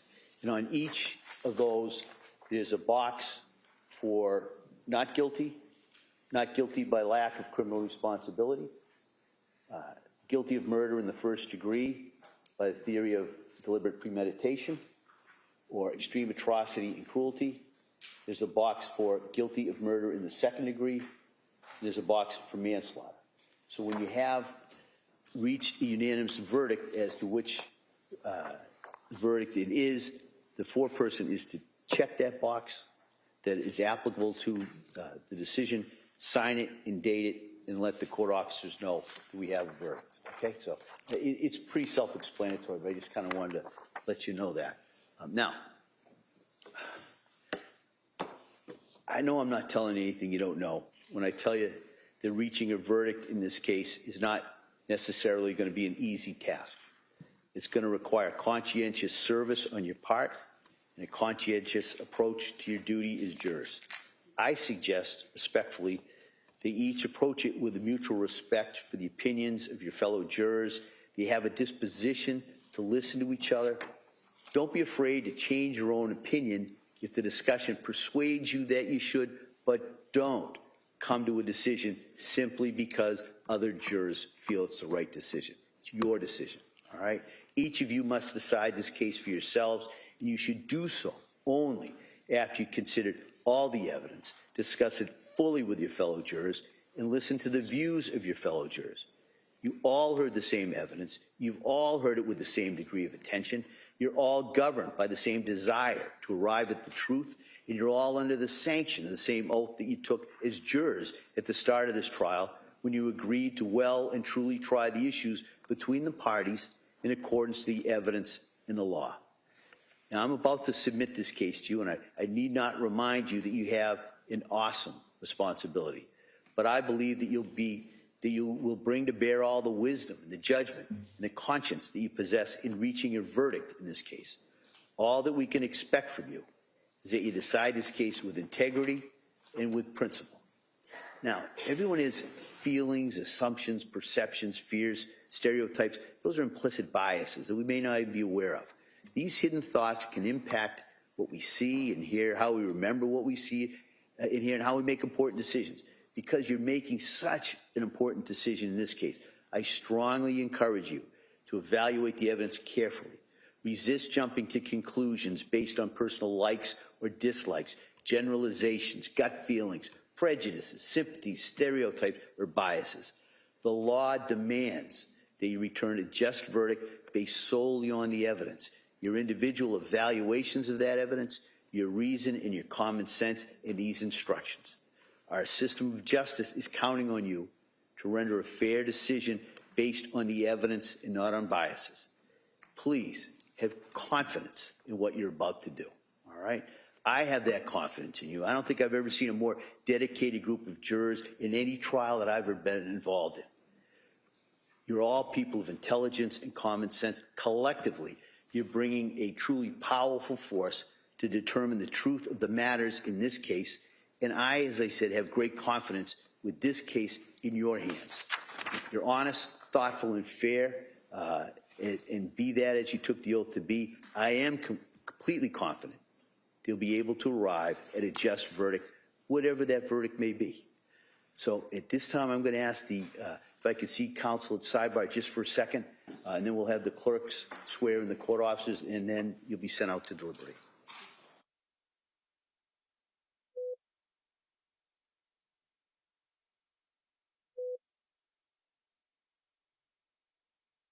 Each of you solemnly swear that you will take charge of this jury and keep them in some convenient place until they have agreed, that you will not speak to them yourselves nor suffer anyone else to speak to them, except by order of the court, so help you God.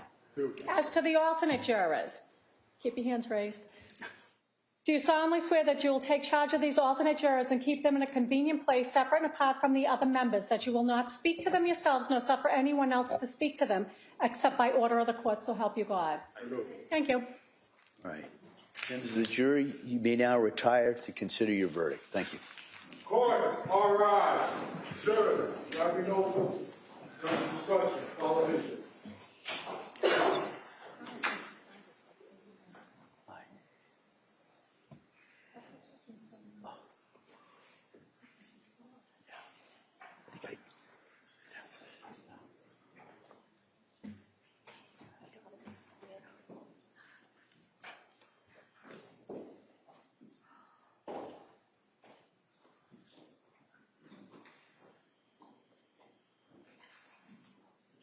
exited the courtroom.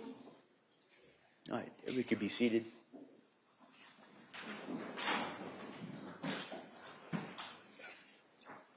I just wanted to make one comment, and it really is, unless you've tried a difficult murder like this one, you may not be aware how difficult and tough it is to try a case like this. It's emotionally taxing, it's intellectually challenging, it's physically exhausting. So I just wanted to commend all three counsel for their work and their efforts in this case, in this trial. I know how challenging it's been for them, so I just kind of wanted to acknowledge that and thank them for their efforts in regards in this case. So then before we break, could I see counsel just in regards to a couple of the exhibits?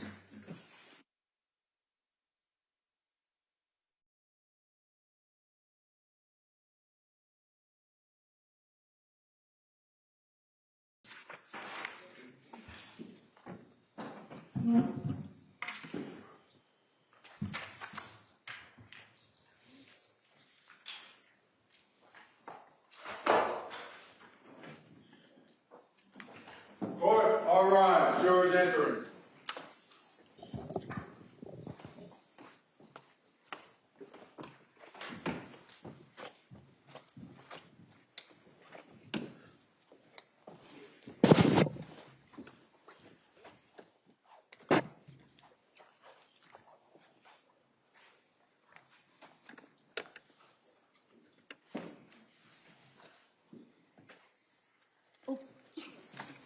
This court's now in session. Be seated. Your Honor, present before the court, we have 12 deliberating jurors and 6 alternates in the matter of Commonwealth versus Lindsay Clancy. All other parties are present. All right, thank you, Madam Clerk. You're welcome. What I wanted to bring you in, it's been a long day for everyone. And so what I'm going to do is excuse all of you till tomorrow morning, 9 o'clock. I just want to, as you can imagine, want to reiterate those instructions. Now you are either deliberating jurors or alternates, possibly to deliberate. So I can't stress it even more than I have for the last 5 weeks. Don't read anything about this case. Don't talk about this case with anyone, even at home. Don't listen to anything. Just put this out of your head. Come back here tomorrow morning. We'll start at 9 o'clock. What'll happen is we'll have you come in. I'll bring you in. I'll ask you those questions. I'll just turn you right around and have you back deliberating. All right? And so with that, with my thanks to everyone, excuse you till tomorrow morning. Thank you. Court, all rise.